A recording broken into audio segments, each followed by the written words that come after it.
Standards Agency, and then they don't allow half of the preservatives that Americans have in their chicken, for example, and their red meat.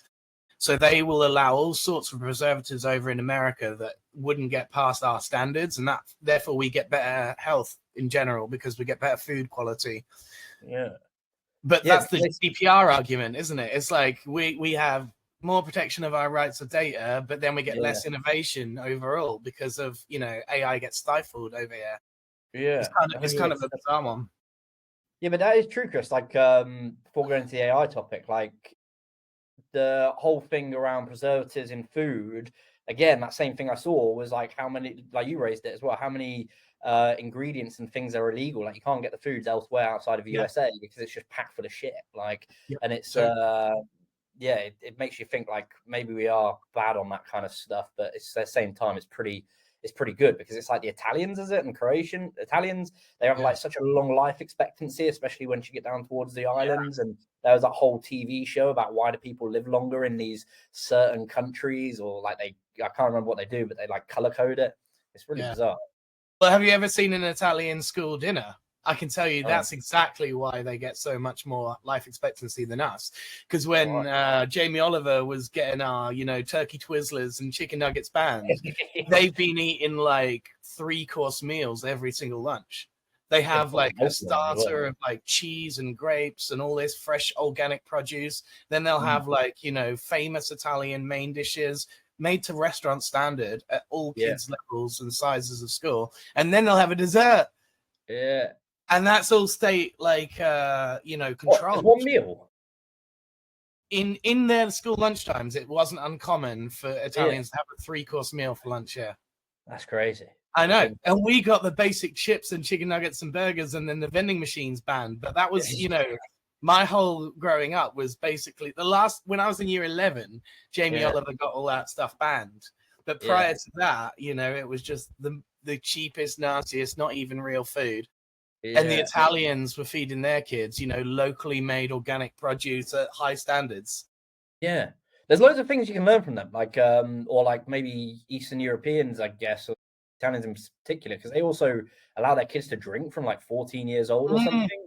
And they say they have a lot less dependency on alcohol because it's like that kind of factor of once you're over it, like, don't crave it. It's like once it's already available to you, and they're like sipping wine at like 14 and stuff with their dinner. And like by the time you get to 18, it's like I've already had that thrill, like in a controlled environment when my parents are there, and it's kind of, I don't know, they just have a lot, I think that's right, they have a lot less alcoholism, they're fitter and live longer, even though they eat kind of similar foods and aren't especially like renowned for like intense fitness, but it's real different to like what we do. Exactly. And you don't realize, even though they're only a stone's throw away, how different you can be, right? Like, I'll tell you 2 other quick stories. So they started to teach coding in primary school in Poland. And now this is because their economy is driven so much by technology. They've really come up on this, like, you know, dev wave. And now they're encouraging all kids at all ages to develop apps and stuff like this. And going into the AI revolution, how advantageous would that be? Yeah.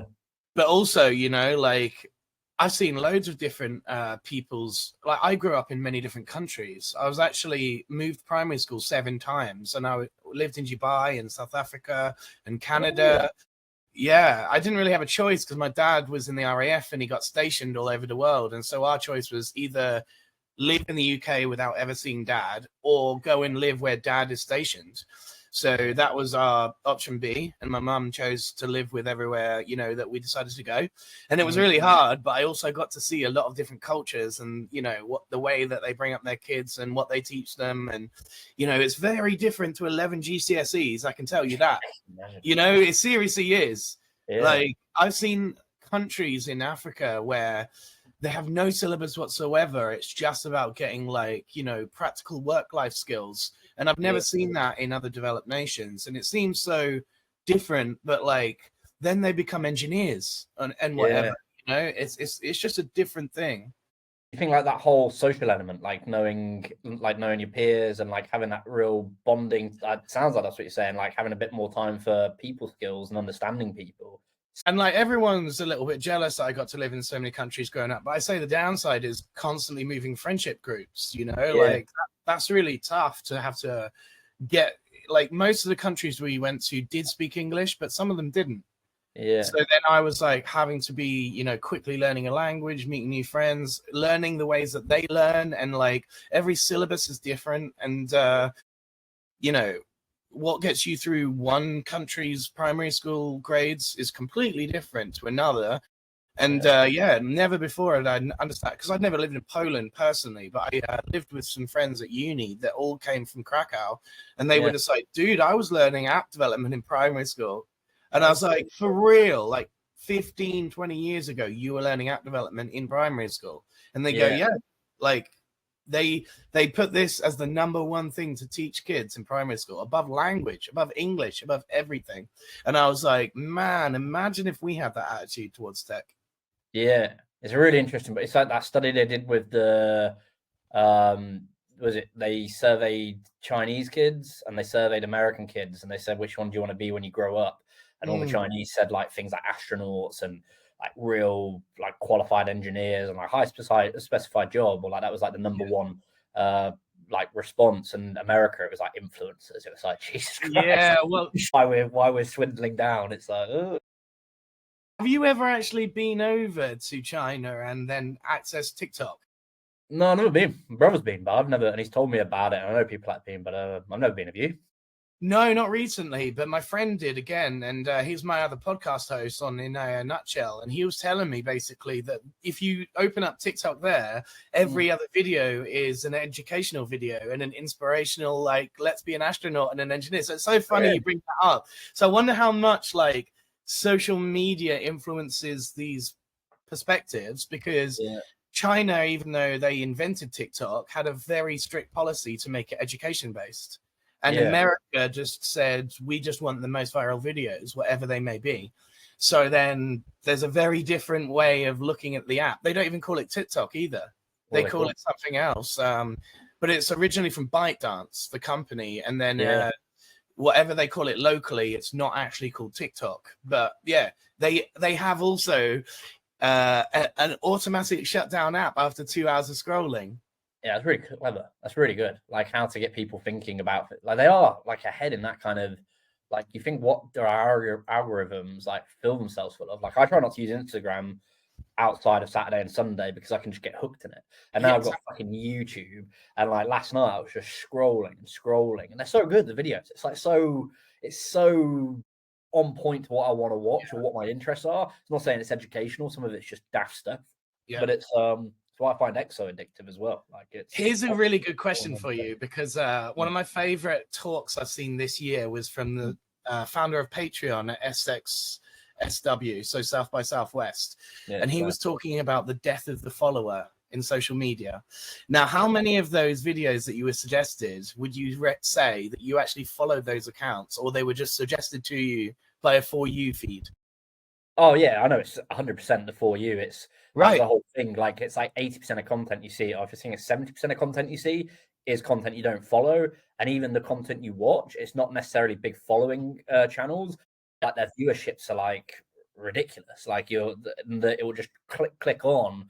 Yeah, it's a really interesting point. Like and a lot of the content creators now say like don't focus on your followers, focus on different things from making good content.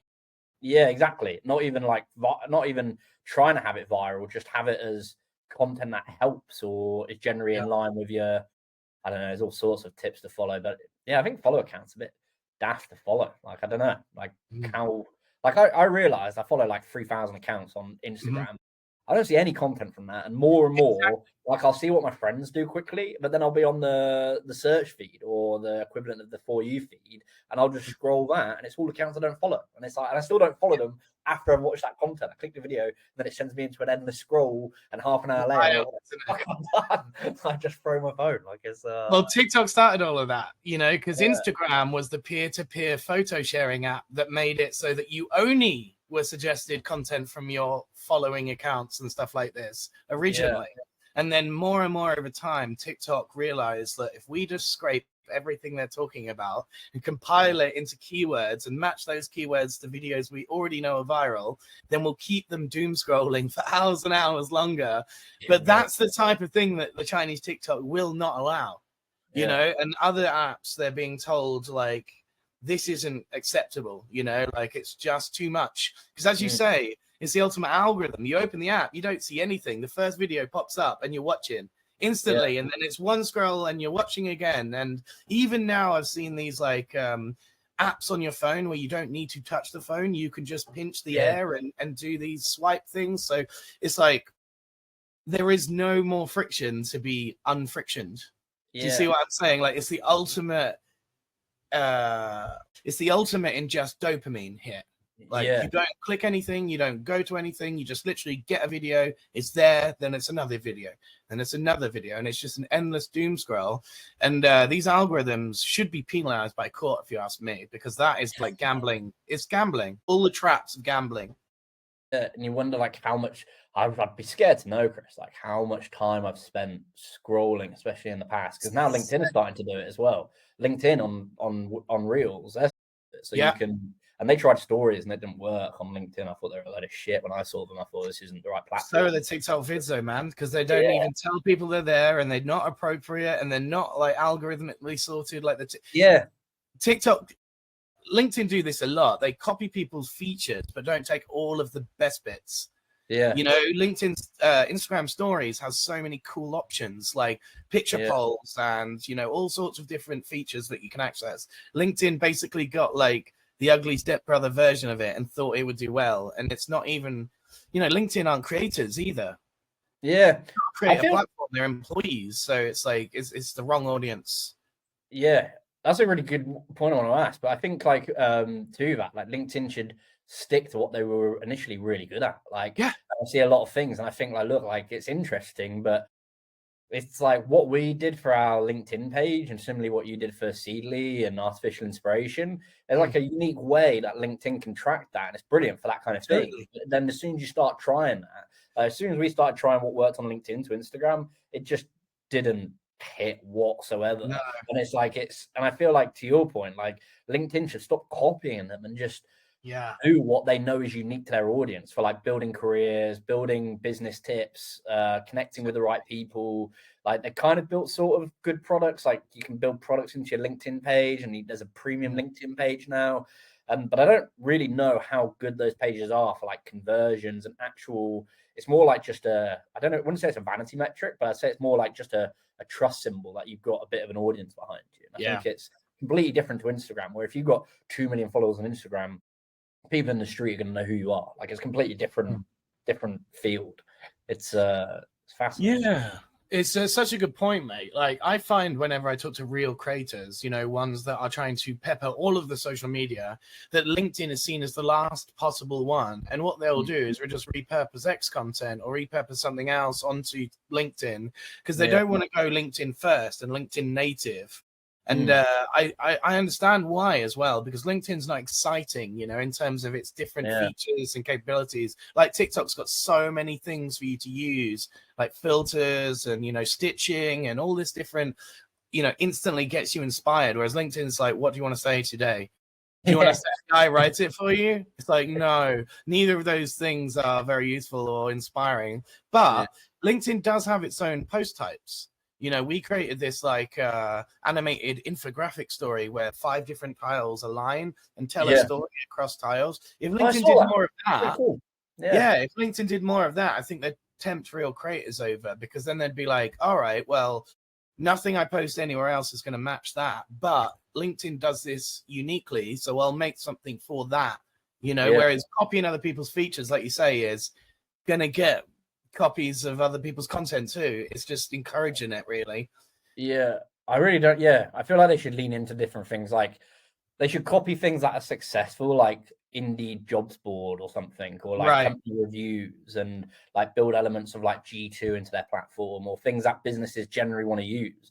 Because when I go on there and see, like, even their messaging, you made a good point. Like if you ever try and send a message, and if you've got the premium version, it will be like, hi, note, and it will like generate a random message for you with AI. It's the biggest load of shit. Like, it's like, well, I would never send that to someone. Like, neither would I. And have you seen underneath all the posts, they do this summary with AI, and none of that ever makes any sense either. It's like, I could tell you how to really improve the LinkedIn platform is just stop being so half-baked on everything. Literally every idea is sort of half-baked if you think about it, because they once had like a freelancer marketplace put in there where you could request services, get paid through the platform. Have you ever heard of it? No. Exactly. That's how half-baked it was. It didn't Yeah. even really make the surface. I still have somewhat access to this, but no one knows how to use it or contact me through it, or no one.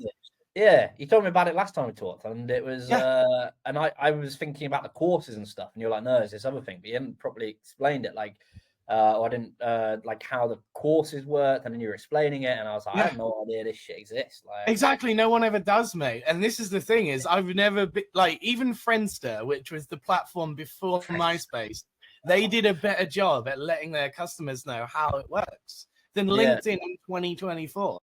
That's how bad LinkedIn is at advertising what LinkedIn can do to people. Like, we sell services on LinkedIn and no one's ever heard of our strategy. That's how little they understand about LinkedIn, because it's seen as the last possible social media, unless you're in B2B and it's the only one. But then if you're in B2B, you're likely not a creator. You're more of like a business development or CEO, and therefore you don't know what to post about. And it's just a cascade from there. You're like, well, what features do they have? Oh, I don't know. Let me just go and get something from X and post it here on LinkedIn because that seems to be popular. Like, that's exactly how everyone thinks. And otherwise, it's like fear of judgment, I guess, professional peers, and they're not being incentivized by their companies. You know, if you get someone through your personal brand, we'll give you 5% of the value of that lead. No one's saying that, you know, so that's why there's such little inspiring content on LinkedIn, as well as they're not from creators. Sad. But there's some content on there that I just think shouldn't be on there. Like, it's not like, I'm not telling someone what they should or shouldn't post. Like, you should post whatever you want on your accounts within reason. But I think like I wouldn't be looking at it if I was them thinking you're surprised why I didn't get any traction. Because it's like when we post stuff, I'm like, oh, I thought that'd do a lot better. And then like I might post it on X, and I've only got a small following, but it'll perform a lot better just because like that's what you need to be doing. And I think it's I mean, I'm obsessed with X at the moment. I know I told you about it the other week. I know, I'm gonna get you. You really tempted me onto it. Really, I'm not a salesperson for the platform, but it's just really cool. It's just because they've got Elon behind it, innovating it, and you can see like what they're building, like more and more. And it is really, I think it's really cool what they did, like bringing people back onto the platform, whether you agree or disagree with them. And I think it's it's going to be essentially. Couldn't be more opposite to LinkedIn, because he outsourced the algorithm, didn't he? He literally open sourced it and goes, look, here's all the weights, here's all the models, here's how it works. Every single time, just follow my profile and I'll tell you when anything's going to get tweaked. And Microsoft and LinkedIn couldn't be more opposite. You'll wake up one day, everything will be changed, and there'll be no explanation as to why it changed or who changed it or any of these things. And you know, it's really bizarre. Like, so that's why, as well as what you said, I'm interested in X, because you can have some foresight as a creator to knowing what's going to change, why it's going to change, who it's going to change for. You know, like everything else feels like you're on rented land, and at any point they could just pull the rug. Because I've been banned from LinkedIn several times without any explanation as to why. Yeah, and then you have to go through a process, and it takes fucking, and they won't even give you. It'll just be a blank email, like right, okay. But then they give me something like, oh, you know, you were discovered using automation. And I'm like, no, I wasn't. Like, you need to understand that I do more LinkedIn activities than the average person. So what it was is just an abundance of activity that looked like automation because of how much I spend on the platform. And they said, oh, this is true. Now we've understood and looked into it. But instantly I got sweatbanned, had to appeal, like you said, and then they had to listen to my explanation, and then I got my account back. And it's like, that can't be, you know, like X lets you get away with anything, and it's not a guilty until proven innocent system. It's an innocent proven guilty system, which I kind of like. Yeah, and it's got really good security features as well. Like if you try and log into different accounts, and it has all, like, I know most of them do now, but like all the two-factor authentication. And when you're trying to add another account, it'll double check like how you're accessing it with text codes. And I don't know. I think it's got a long way to go, and I can see why people don't like it, I guess. But you just look at what they're building, like building video calls and building telephone calls and building banking into it and building payments. He wants it to be a super app, doesn't he? Yeah, it's going to be like a WeChat. It will be an exact replica of WeChat eventually, and they've got all the channels to follow it, and I'm sure LinkedIn does as well. But like you said, like you can do all those things, and then it will also update like even external links. They're starting to put blockers on it because of a risk to a user, which I think is really brilliant. Like to actually take that on part of their like vision or like part of their task to say, okay, we're going to protect the user. I don't know. I'll tell you another thing, by the way. You got me to log in over the weekend, and I hadn't logged in for ages, right? So I looked at my profile, and I'm following 3 accounts. Now, on my, I don't even, one of them was Newcastle United, so it's got nothing to do with recent activity. This is like years and years ago. I made this account in 2016 or something like this, right? Haven't logged in for years and years. Now, I would expect that the home feed for you would just be nonsense, you know, random football updates from years ago or what have you, because I hadn't logged in so long. And I was stunned that it looks better than the LinkedIn For You page. For me, even though I followed 30,000+ accounts in LinkedIn, like you mentioned, followed 3 and haven't logged in since 2016 on X. And it was, here's the Runway Gen 3 examples. Here's a Clean AI example. Here's a ChatGPT prompt. And I was like, hang on a second, this is way better for inspiring me than LinkedIn, which I logged in every day for the last 6 years, and I haven't touched this account. So I was instantly like, man, you know, how is it that LinkedIn is so bad at knowing me because seriously, it must have like a digital persona on me worth billions of data points, and they just don't use that to suggest ideal content to me. I get the same recruiter memes I did 6 years ago. And I have no interest in recruiters, and I've got no interest in recruiter memes. And I've never engaged with one ever. So what algorithmic touch points? Why did I keep getting them? You know, I used to get polls all the time, and I used to ignore polls, say not interested, still get polls, you know, like it's crazy.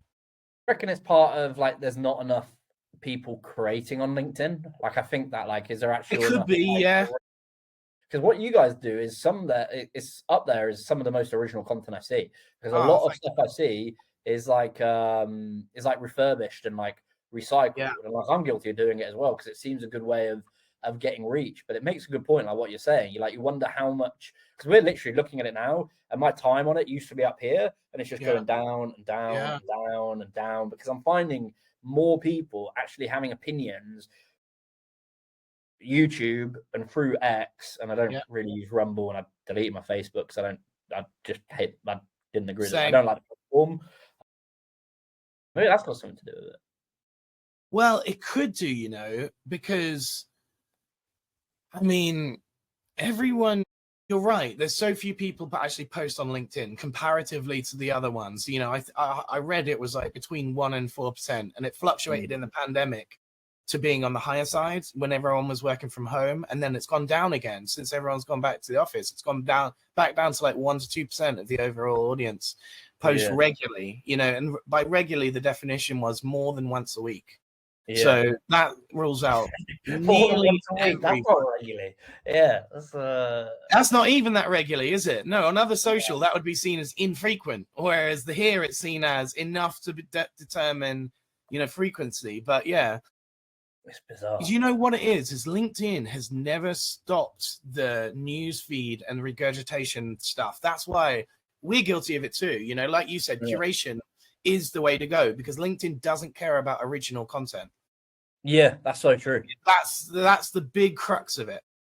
Yeah. Like other places like TikTok, if you post an original sound or an original video, you get a hyperlink back to everyone that remixed it or stitched it or anything. So all traffic leads back to the original source. So it's actually worth making original content for those platforms. Whereas LinkedIn, you can spend 10 hours making a video that gets 10 likes, and you can spend 10 seconds finding a video that gets 10 million likes. Yeah. So that's the problem with, like, you know, justifying time to a content that doesn't care for originality. Yeah. Well, it's really true because I've got my dashboard up here. So it says weekly sharing tracker, and it says how do I present on here? And you can see, is that the right one?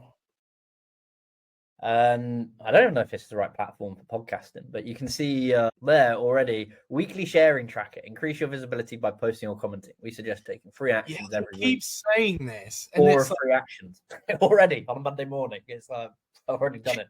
Can you remember they had a score? They'd give you a score out of 100 and say, this is how likely you are to go viral because of, I can't remember what they called it. They got rid of it, but like, index score.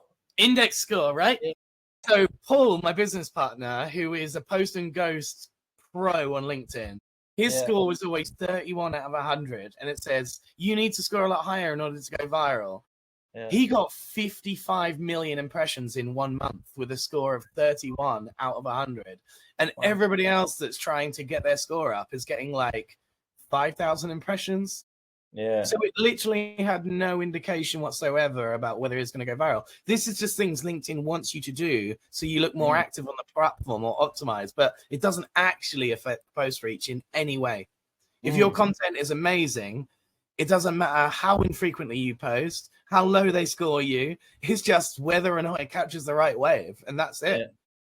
Yeah, it's really, really, it's really sneaky by LinkedIn to make you go and do these activities that will increase your brand. And it says up to, you know, and this is where average data comes really, really in handy to them, because they'll say things like, profiles that do this see an increase in 30% on their traffic. But then you'll look at the profiles and there'll be company profiles with like, you know, the difference between 7 and 9 views. Yeah. And then you're averaging this out as 30% increase, you know, whereas someone that gets 5 million impressions jumps up to 8 million impressions, that's still seen as 30% increase or whatever. Yeah. You know, you're just like, not all data is created equal, though. You can't be given these generalized stats and think they mean anything. Like the best meme I've ever seen on this is, you know, the buyer persona that all marketers love to talk about. There's this one that says like 1958, and it's like a picture of Ozzy Osbourne and Prince Charles, and it says likes to, you know, pet dogs, both checkmarked. You know, like it's they're basically the same person if you just write down their data, and it's Ozzy Osbourne and Prince Charles, you know, born in the same year, had the same family structure, got the same amount of money and stuff. Like, it's really crazy. Yeah, and if you're going off those kind of base points or that way to measure it, it's like it can show you how wrong your audience is, or how wrong. Given enough data, mate, you can cherry pick any stat you want. That's the problem with data. It's like you could give me a case study of data and I can make it look amazing, but then somebody else could pick the wrong stat and make it look average. You know, it's all about how you manipulate and cherry pick data, and that's what LinkedIn does very well. It looks at reams of data and then gives you these spurious facts that actually don't represent the reality, but will in a case study of sorts, you know? But it's also wrong, Chris, because it's like the way that they're kind of ushering you to do content. It's like, I always think the best content always works. It's because it's just what they want to publish or what they 100%. Want to do. And that's the ones where, in most times, like there are occasions, obviously, I don't think it applies to celebrities and stuff, but even there, they just post their life. People follow them because of the content they're making for a TV show or a film or a reality show or whatever it is they're involved with, a certain line of business. But it's like if you have to be told what to post or like feel like you're doing it for the wrong reasons, it's like you should want to do it because you're generally interested in it, like not because you. And if you're being told the same thing everyone else is, then you're not differentiating yourself in any way, you know. And so that's the hilarious part to me. By the way, the most annoying one that everyone should ignore is you get like 100 credits to invite people to your company page each month. Now think about what you're actually doing there. You're sending an invite for someone to follow a page that has never liked any of the posts from that page. So they're becoming a dead end if they accept your follow and they've never liked.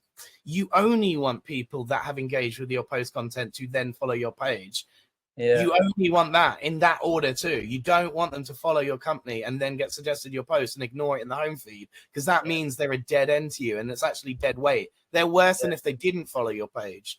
So you only ever want to gain followers organically, like through your posting content. Otherwise, you're dooming yourself. What do you reckon if we were to take the keys to LinkedIn and to run the ship, what do you reckon would change? What do you reckon would be like the Now, like first big of change? all, I would start again. And I'm not even exaggerating when I say that. I think the whole front end is so broken. Every update they have, it makes something disappear or not work properly. So their back end to front end is disconnected in a way by it's just too complex. Every single update, however small, breaks something. So I would start with a much lighter framework. And I would make it more mobile first, because that seems to be the LinkedIn way of doing things. It's so glitchy on mobile. I remember It's so bad. If I open more than certain pages, it will just glitch out and close on me. I'm like, yeah, the whole app closes, right? Like I've been in the middle of writing like a really long message, and the app just closes, and I've lost it all. And I'm like, bro, I could design a text message platform better than this. You know, like it's seriously that bad. So it is pretty like terrible. First thing I would do is I wouldn't make it nearly as heavy as it is. I would also make all the features like have like, you know, when you join a new app and it sort of goes, here's how to use this, and it'll highlight that and make you go through the steps and stuff. That needs to happen on the new LinkedIn, you know, where everybody knows every feature of LinkedIn and how the benefits and why you'd use it and stuff. Because nobody knows. However OG you are in LinkedIn, I tell them smart links and they've never heard of it. And I'm like, bro, like it's the only thing I use LinkedIn for permanently. And smart links. I always liked the group feature, and I feel like they never pushed it as much. And I felt like that they killed it. They killed the group. Groups were incredible 5 years ago, and much like Facebook killed organic reach, they killed groups. Yeah. Why do you and I can tell you a few reasons as to why they might have. Someone found a glitch that you could send email invites to groups, and a lot of people were complaining about spam invites to groups in LinkedIn. Right. Because I saw like a few groups grow from 10,000 followers to 1 million followers in like 2 months.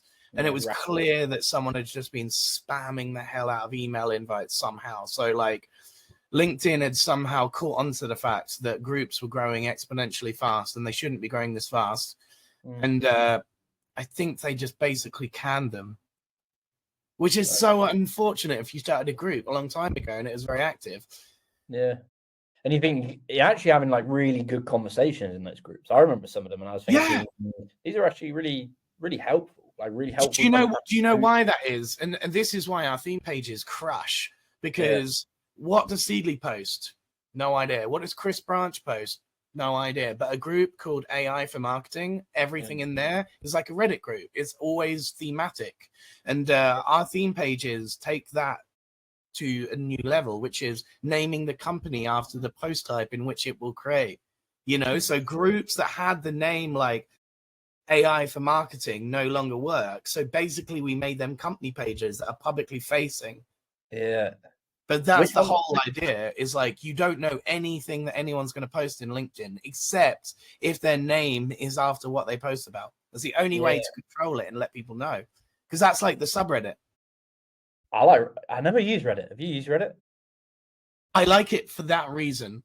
You know, like as in I can go to Reddit and type in Midjourney, and then I can go to last viral in 24 hours, and then it will like float things to the top. So it's a very easy to curate from platform. So I use it for that purpose, yes. But I don't actually post there. I'm a total ghost. Yeah. I'm just looking at stuff there, you know, and extracting it basically. Yeah, I feel like that's what a lot of people do. They just go in and occasionally I'll get sent to it, and I can't. At points, I didn't really understand like the usability, and I couldn't understand the conversation thread. But then the more I look at it, the more, as messy as it is, it's actually really valuable content, because you can kind of see that it's just general conversation, general opinion, which is much more valuable than having like a preempted story because you got to meet some index score or whatever. Like it just doesn't make sense. It's much one frustrating element of that though is you don't really know the authenticity of the opinions. You know, like if it's Davey 10909, he could be the head of marketing at Nike, or he could be a random guy off the street and telling you about marketing advice and stuff, you know. So if LinkedIn mixed with Reddit so that you could know the actual, you know, CV of someone and their like comment in a more public forum, because LinkedIn, you know, it's too corporate for that. No one would go giving their opinion on somewhere like LinkedIn. But yeah, that's why I love Reddit, honestly, is you'll never get rubbish rise to the top. You know, like if you're in a group called Midjourney and you post something not Midjourney related, no one will ever upvote it. So you're only going to get like, you know, the cream of the crop when it comes to sifting through this on a very specific keyword or cluster of keywords. Even I've seen new ones recently, like the best of generative video. Yeah. And that's like Midjourney, Runway, Kling, all of these ones. And so that's like not specific to a platform, and you can go to that in order to get, you know, a feed of all different types of AI video versus platform specific ones. And people will say in the comments, this is made in Runway, don't post it in the Midjourney file. It's kind of funny. I like that, because it's like, that's what I was saying. It's similar to what you're saying, Chris. Like, it's all user upvoted, and that makes the feedback system's great. Yeah, the feedback system's a lot better compared. What other platforms do you like? You're on Instagram quite a bit, I see. Like Aspirations, and your co-founder, he's got following on there. Which one? Like, what's the go-to platform that you're using at the moment? Like, mixture, or are you seeing more success with Instagram over LinkedIn? Or that's a great question. So my co-founder's found a lot more success on Instagram, but then his stuff is a lot more Instagram savvy. You know, it's a lot of pop culture references, and it's stuff like that. Also, he's an art director, so obviously that works really well, and he can format to their style of posting. Instagram has started to label everything made with AI, however little or much AI is involved, which is really annoying some of the community. Like, for example, one of my mates has got like an Instagram page with about 5 million followers, and all it does is post like stock photos, and then he adds like meme text towards it. But then what he'll do is he'll use Photoshop Gen Fill to like clean up someone's face and make it look less like a stock photo. But then that whole thing is labeled with made with AI, even though it's just a tiny blemish of Photoshop using Gen Fill. Now they label that whole thing made with AI. So it's not altered with AI. It's made with AI. So everyone now thinks that he's generating these things, which he's not, you know? So what's interesting is, yes, it is a mixture of platforms, but I'm noticing that some are much more AI friendly than others. Like Behance, not particularly AI friendly. Etsy, kind of a mix. There's an off-script app, which I use for e-commerce, and that is very AI positive. In fact, it's AI first. And then Instagram is trying to be AI friendly, but then killing AI reach. And so, I'm honestly having to juggle plates like this and seeing which will allow the content to go viral. And then, you know, focusing on that one is crazy at the moment. Yeah. Which one do you have most fun on? Most fun as a viewer is definitely Reddit, because there's just so much stuff. There's so much stuff in there that you wouldn't make other platforms, you know? Yeah, I need to start using that. Most interesting and inspiring, I would still say, is Instagram or Behance. I've never used Behance. Behance is a really good one for like design portfolios, you know, getting inspiration from other people's uploaded design portfolios. I think Adobe bought Behance, and it kind of made it worse. You know, it used to be this really cool independent thing like Figma. And everyone would kind of, the reason that they'd use Behance over everything else is because you could choose how you displayed your portfolio. You could basically make like a scrolling PDF and have like GIFs in there, images in there, videos in there, but you could make it and design it all yourself. I've used it before. I've used it very briefly, and I haven't used it. I've gone on the site because when we were hiring for a designer, that's where they kept their whole portfolio. So it makes complete sense. I'm looking at it now. It's just it just looks like designers' portfolios. That's exactly what it is. It's a designer's very friendly place, and like they like to, instead of having a website that's very costly and to maintain, they just basically upload all their work there and then use that to send to clients and stuff. As like, look at what I can do, and then purchase my design services. That's pretty cool. That's a good way to enable freelancers and people running. Imagine if LinkedIn integrated that, bro. Yeah, they could have done that 5 years ago. Yeah, you think like how much power they had behind them as well, like Thought Power, and they had Reid Hoffman and all the like leverage the power of Microsoft. You think they would be able to build? I just really wish they'd lean into that, user group, which is people in business and people like, and I see things and it annoys me. It doesn't annoy me. It makes me question why people do it. That when a post goes viral and the viral post is just a picture of someone smiling, I'm like, I don't get it. Like, I really don't understand it. It's like nothing against that person and nothing against them. You know, I just don't understand. And LinkedIn said over and over again they're going to stop this.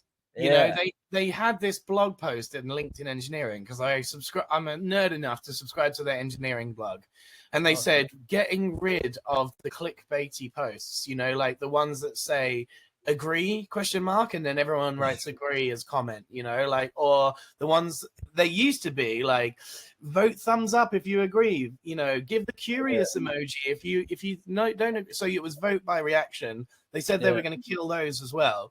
But then I go to someone's profile, bro, and they're like, you know, 3 million LinkedIn followers, top 1%, top voice, all of this. His whole feed is him holding up a whiteboard with like fake white teeth and grinning like this and going, look at my message of the day. Yeah. And that's seen as like content. Yeah. It's really like makes you go, that must have taken him 5 seconds. He actually spent longer getting ready than he did writing that whiteboard, you know, making himself look good.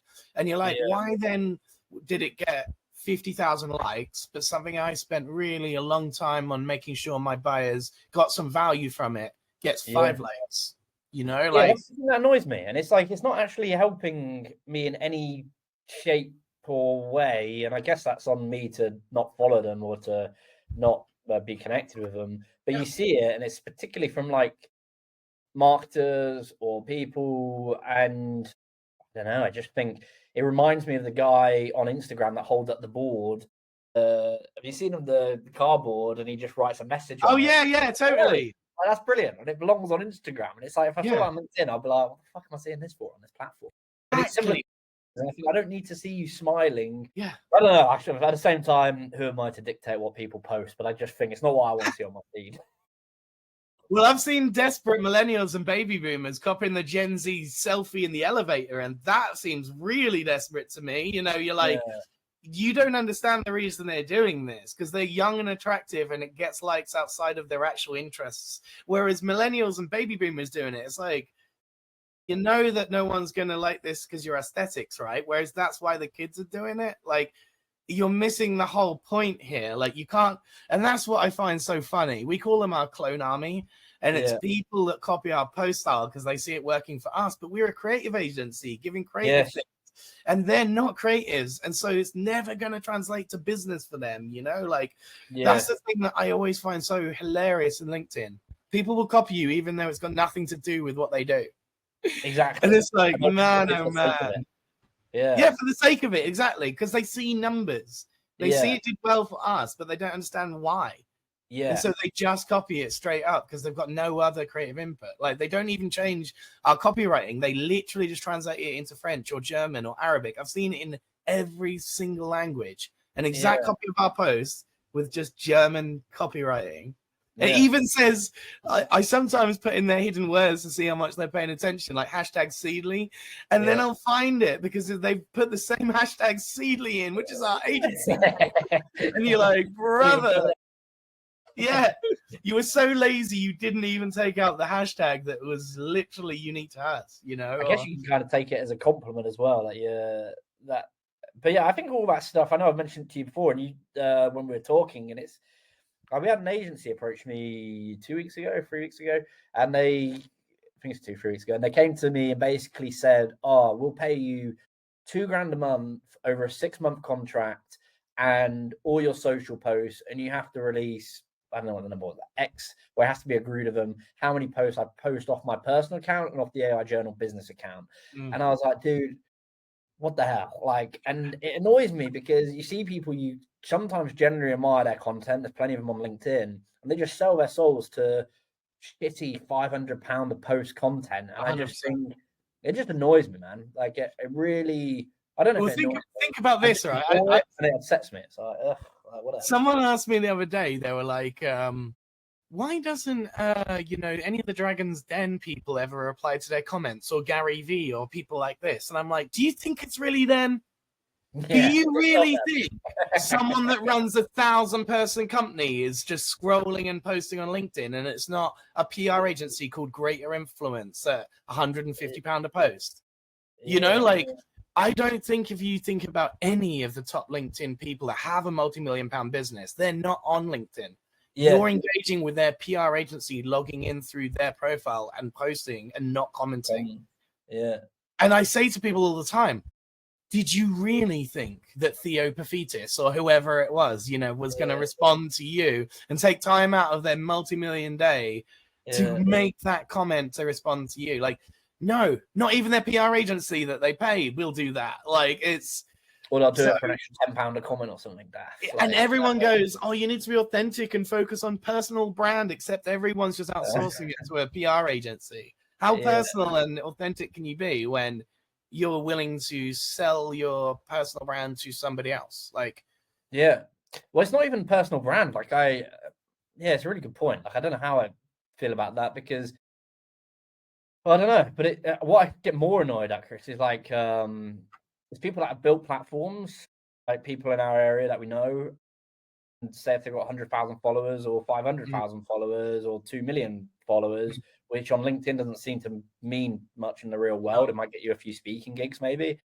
But I see them recommending technology products, and I think, well, you don't use this product yourself, more than likely, because your business isn't a big enough size to be leveraging their suite of products or their tools, like an automation tool that's for enterprise companies of 1,000 people plus. And maybe you are using them, so maybe you are. My suspicion is that you're not, but you're recommending it to your audience who have got a vested interest in what you're saying, simply to get paid, from what I've been told, like £500 a post, maybe £1,000 a post.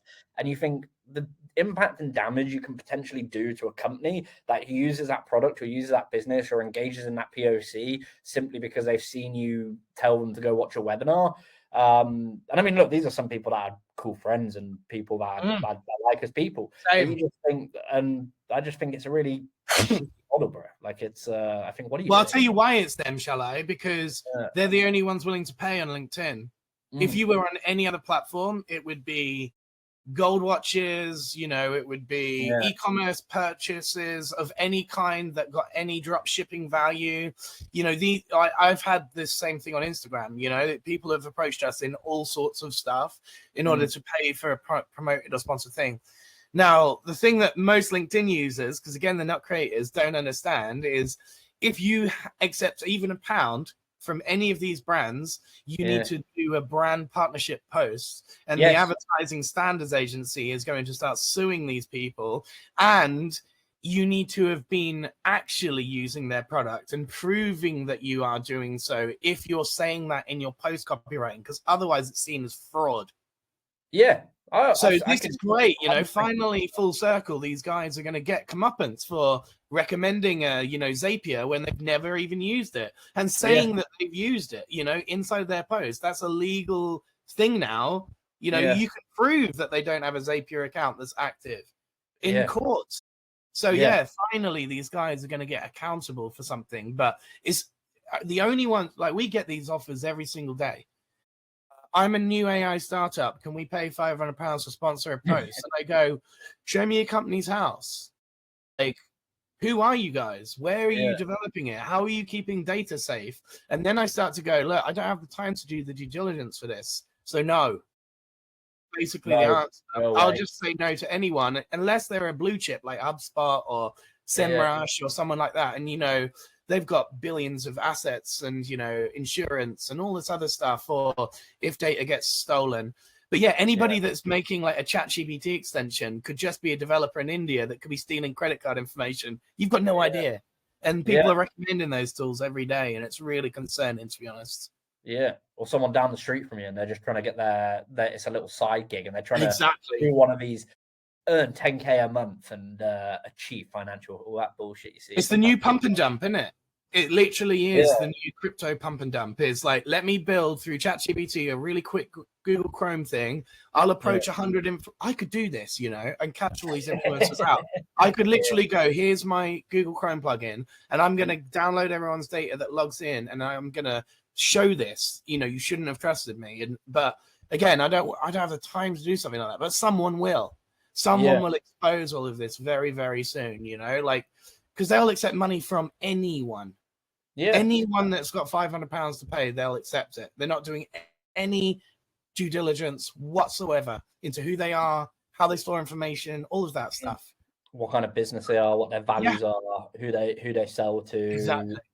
what the terms of business are, or any it's of the that influencer paradox, honestly. You know, YouTubers have known this for years. Like, look at Logan Paul; he's getting sued into the ground by all of his, like, you know. He had that Bitcoin thing, didn't he? Like the Pokemon. Was it an NFT or a crypto or maybe a mixture? I don't even know because I never got involved in that world. But there's a great what's his name? You probably know him. CoffeeZilla.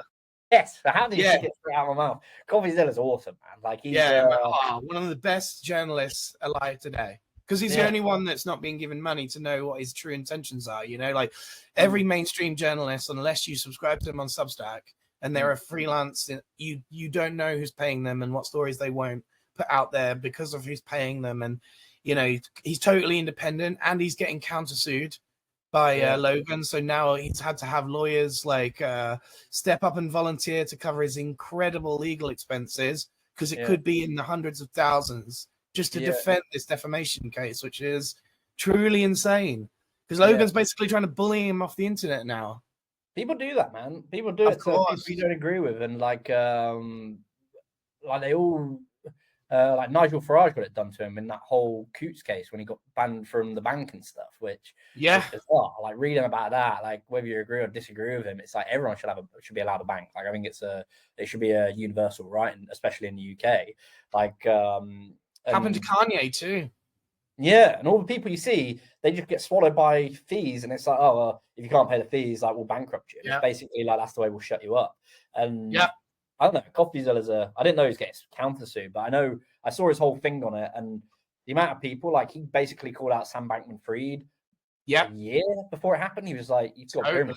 He's like, "I can just spot it." Like he's like, and he went on a call with him on like a X community call, and he like he's great at that, isn't he? Just grilling him, just like bang.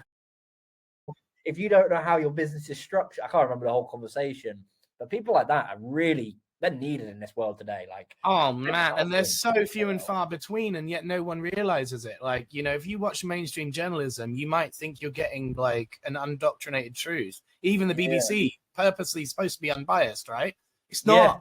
None of it is. Like any mainstream journalism is highly funded. And where's that funding coming from? And why are they not printing stories like that they should be? CoffeeZilla's joining Discord rooms and Twitter rooms and, you know, privately investigating this stuff like a true journalist should, you know, and going after any story he finds interesting, not wherever he's told he can go and investigate. And you have to have this angle on this story and, you know, this will get more clicks and whatever they're told, you know, it's wild. It's interesting to see. There's that other guy that's called Scammer Payback. He's brilliant as well. He's got a big following, and if you're not seeing him, he's basically just scamming the scammers. Yeah, I have seen that dude. Yeah, that's awesome. I think I told you about it before, and he's think how much trouble he could get in, you know, and he's doing it all like off his own back. He's got scammers arrested and stuff. Like he's really done big. But I think maybe we'll see, Chris. Like one of them, these people target that whole, because I think advertising should exist, and I think people should be able to advertise. Like, look, we do it in our newsletters, and I think it's a brilliant model. And I think if people want to join the conversation you're narrating, 100% should do it. But what I don't like is, and I think if they were doing it properly on LinkedIn, saying this is a paid partnership, and it was clearly labeled, I probably wouldn't have having this conversation. It's the fact that they're saying, or like kind of, what's the word, like insinuate or basically alluding people to, I use this product. It's something you don't like, you don't have any engagement with it. Like, and I think that's really leading people astray. Like if you're doing an ad, it should just be, this is a paid advertisement. I'm like, cool, probably scroll over it. Maybe I'll look at their messaging. Like that's always going to happen. But I think telling people that you use something, it's a dangerous game. It really is. And like, you know, everyone goes, oh, TikTok ads, they convert so much better than any other ads. It's because they're more hidden than any other ads. They look like normal content, you know, they don't look like ads. And actually, there's been a massive ruling recently, and I don't know if you've seen this. I can't remember her name. I'm really bad with names, but she's a beauty influencer, and up until she got like 1 million followers, she basically always promoted other people's products, but she made it seem like very natural video, you know, like it wasn't a product promotion and it was like a real review.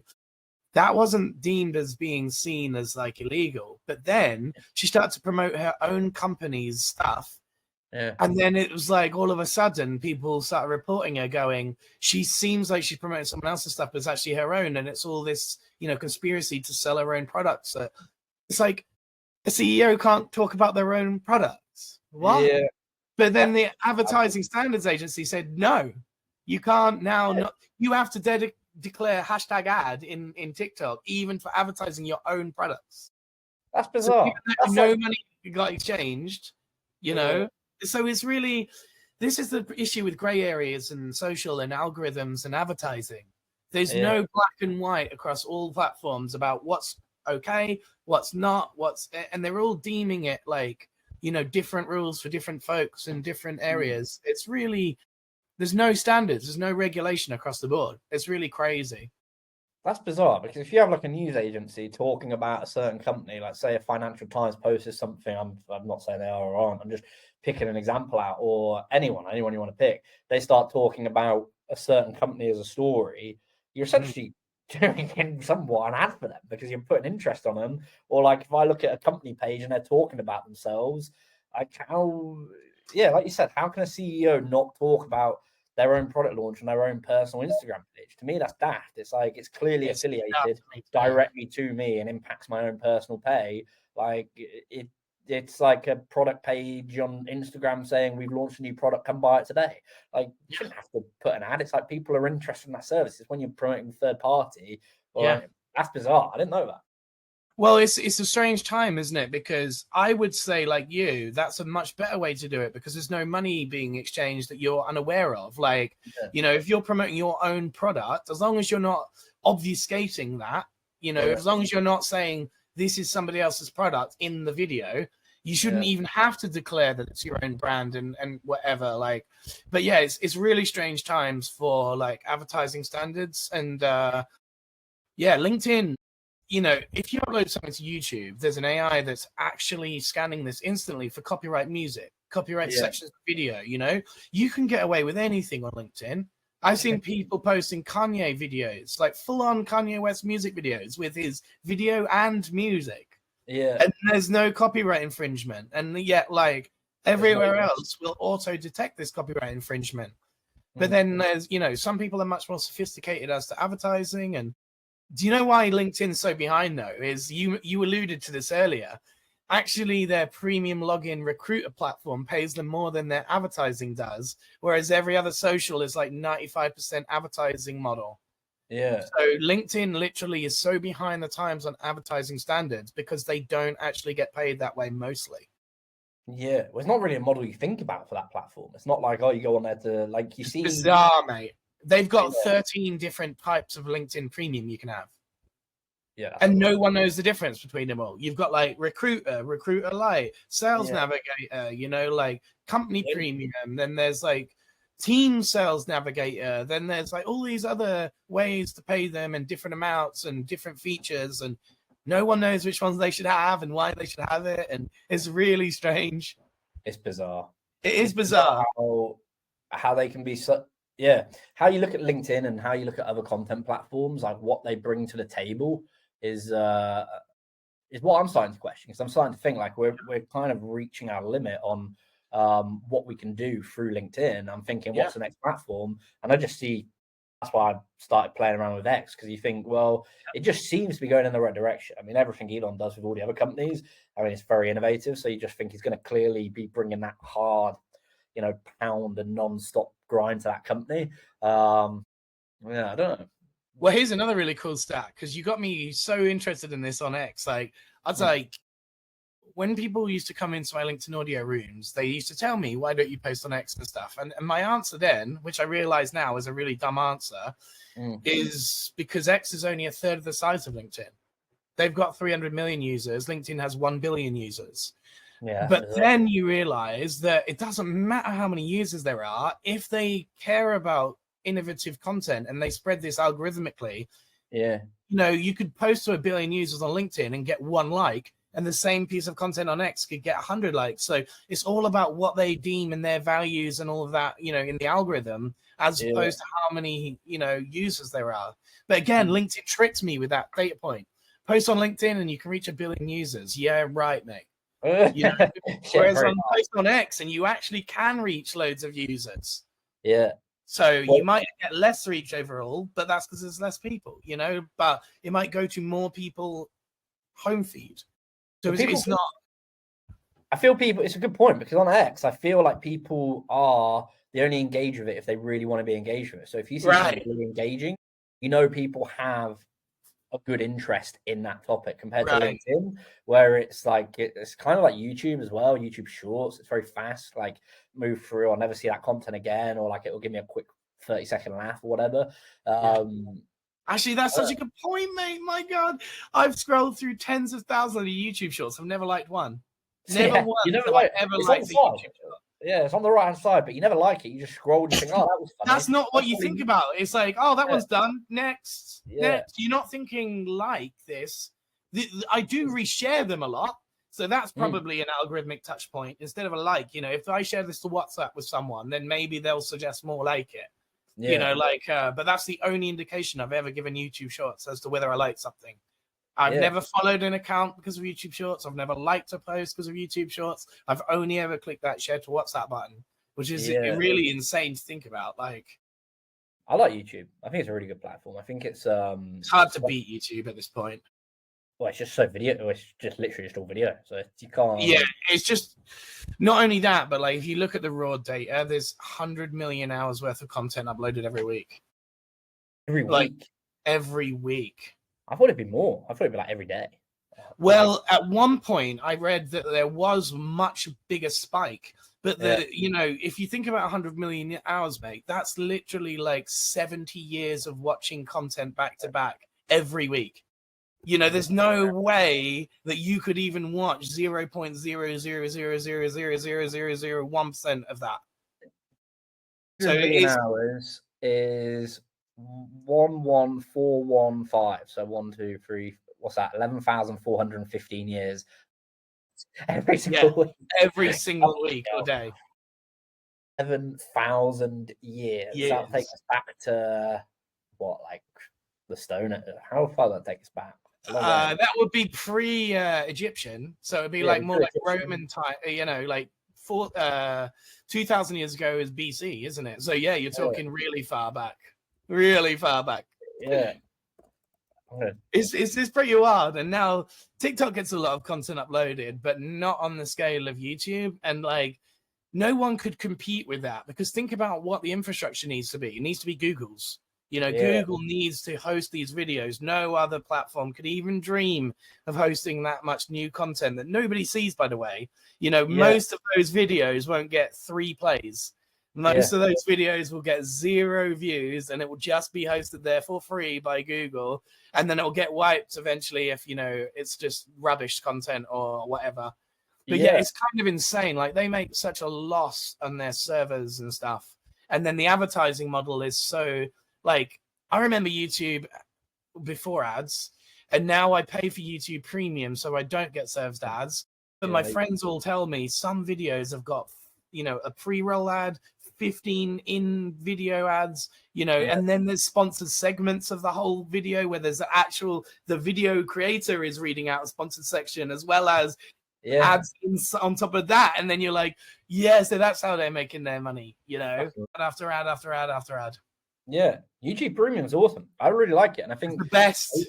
I use it for YouTube Music, and I swapped back over to Spotify, and I just couldn't understand why I was paying for Spotify, because if you go onto podcasts on Spotify, you don't get ads, which is bizarre. So they still haven't advertised podcasts yet, so you can listen to. I know you like Tim Dillon and everyone I listen to, and they're YouTube first these days, aren't they? All those guys, they make video. Even they release their specials on YouTube. That I've noticed, But like you said, like there's so many ad spots on YouTube, but Spotify, if you go to music, you start getting ads. You can only listen to like 5 free songs. You can't, all that stuff. but you can still listen to podcasts pretty much uninterrupted, and Yeah. they'll just have the ads from, I don't know, Chris Williams, like Modern Wisdom, or Joe Rogan, or whatever, like spaced in between. But yeah, YouTube's just, I think that's why I moved over to premium, because I was just like, I'm getting fucking bored, and it is really good. Like, I can just go on any video, download it, listen to it, done. Like, and especially as I watch, like you do, long form content of an hour, 2 hours long, quite happily. I think it's it's so much better. I'd be more scared of my YouTube hours than my TikTok hours in terms of looking at how much. I would genuinely, and this isn't even an exaggeration, it would probably say up to 14 hours a day. 14 hours a day. Because I just put YouTube on in the background every time I'm working. Like you said, it will be a 2-hour podcast, and it will be, I'll minimize the window to have a small version of it in the top right hand corner of my screen, and then I'm working. You know, like I've got the choice to listen to comedy, listen to music, and if I'm really concentrating on the words I'm writing, I listen to no lyric music. That really helps me, because then I start typing some of the lyrics that I'm listening to. If I'm listening to, like, you know, so you'll be writing copy, and all of a sudden it'll like come up with some hip hop song, like Under the Bridge, you know, Californication is just in the sentence or whatever. Submitted with a subtitle. It's like a Friends episode, you know, with the subliminal branding. It's like I get subliminal lyrics just entering into my like random copywriting. It's so funny. Yeah, I think Spotify are trying to do a lot of things to stay up to speed as well, aren't they? Like they said, they've introduced like comments onto songs or onto podcasts, and I think like I've got it for this, like the whole podcasters app, which is really really cool. But then at the same time, I don't know.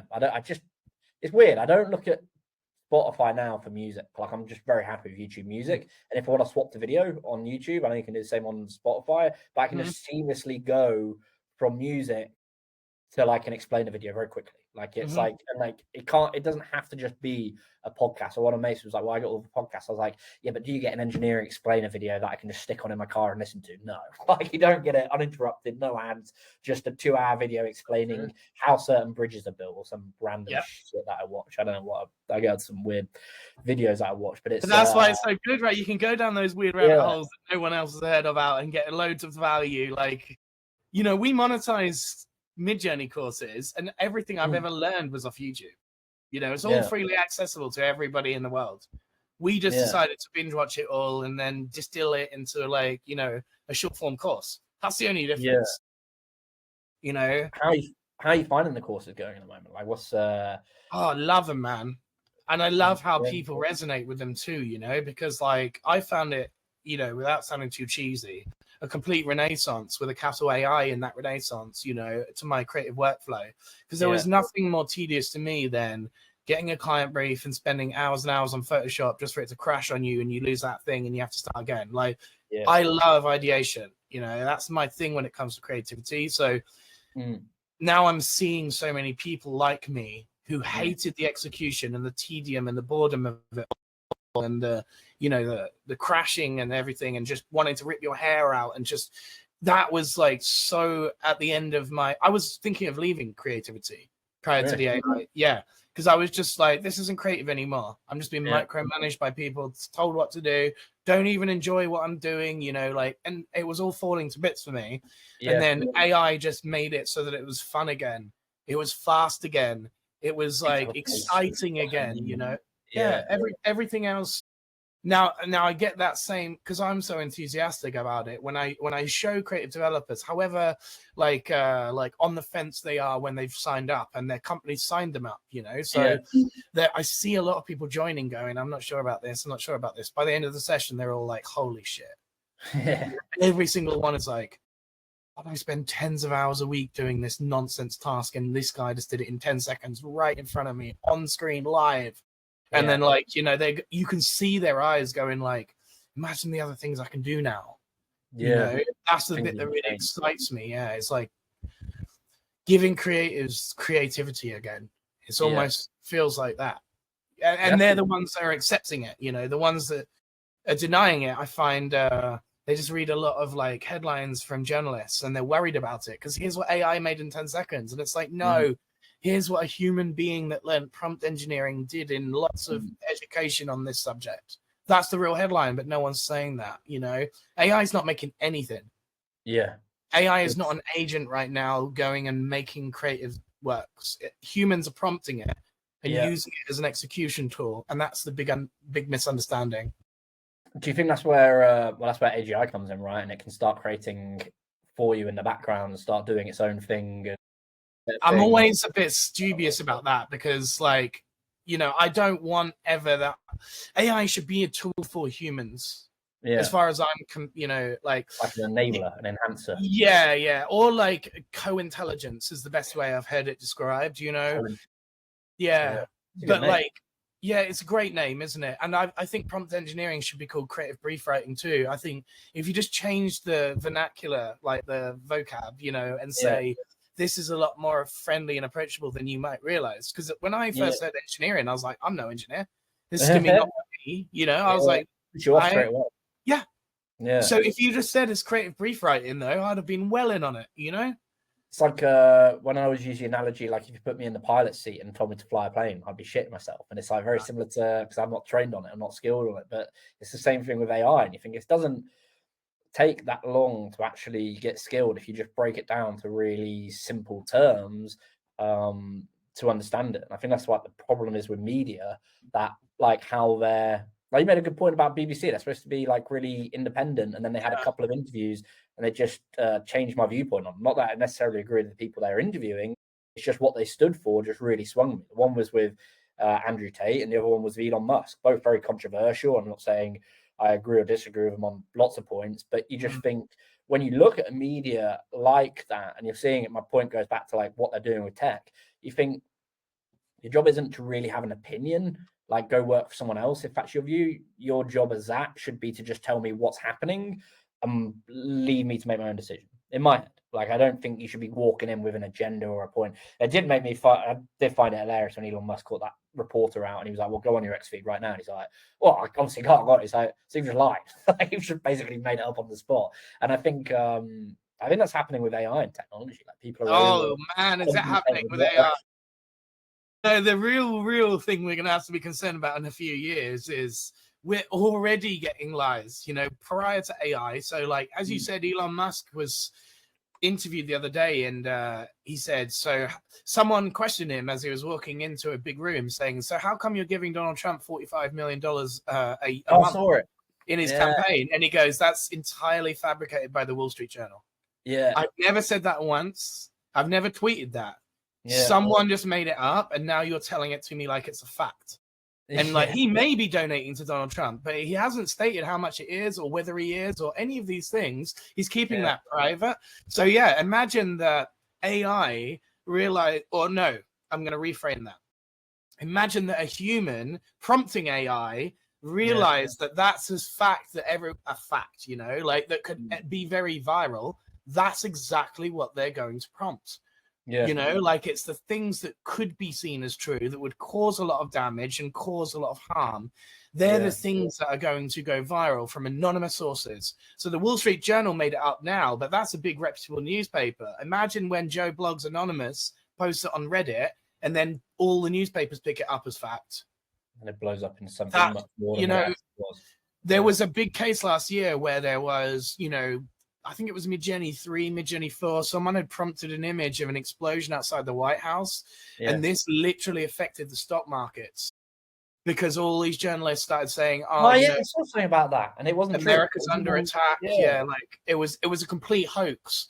But it literally knocked like $1 billion off of the stock price of certain companies. And this is terrifying, you know? And like, there's a really great podcast I listened to called The Dead Internet Theory. And this was 10 years ago, we used to have bots writing more information than humans on the internet. Now imagine 10 years from now when everyone's using AI to write the internet. That's a really scary scenario where you don't, you know, 99% of it won't be written by humans in the future. Yeah. But they predicted that 10 years ago, more was written by bots than humans. But I still think to this day, it's a 50-50 thing. Yeah. What, that bots are going to still have their place for writing? And no, that most of the articles you read are rewritten by bots. Yeah. Like the journalists use this long before ChatGPT, essentially. You know, it's not actually the journalists writing these articles, it's them writing it and then running it through a bot that rewrites it. Yeah. Well, it's a whole thing. I have a whole, like, I'm obviously AI journals and media to a degree, and trying to understand like how businesses some of them I think are wrong. Like I met this company and the way they're doing it, IT Pro, how they kind of position themselves as a business and position their content, I think is really poor. But I mean, look, different things work for different businesses. But I think that whole area of trying to get things just for clicks and get things for advertising, I think it's becoming a very dying model. Like I don't see people aren't interested. And I think like if you're just going for a news cycle, trying to be first or trying to be things, I think it can work at times. But I think there's so many other means. Like now I trust more like independents and more like citizen journalists, as they're called, rather than big journalists. Because I think like at least you're there on the floor, on the ground, and like even with major events recently have been fucking nuts. Like it's just one thing after another happening.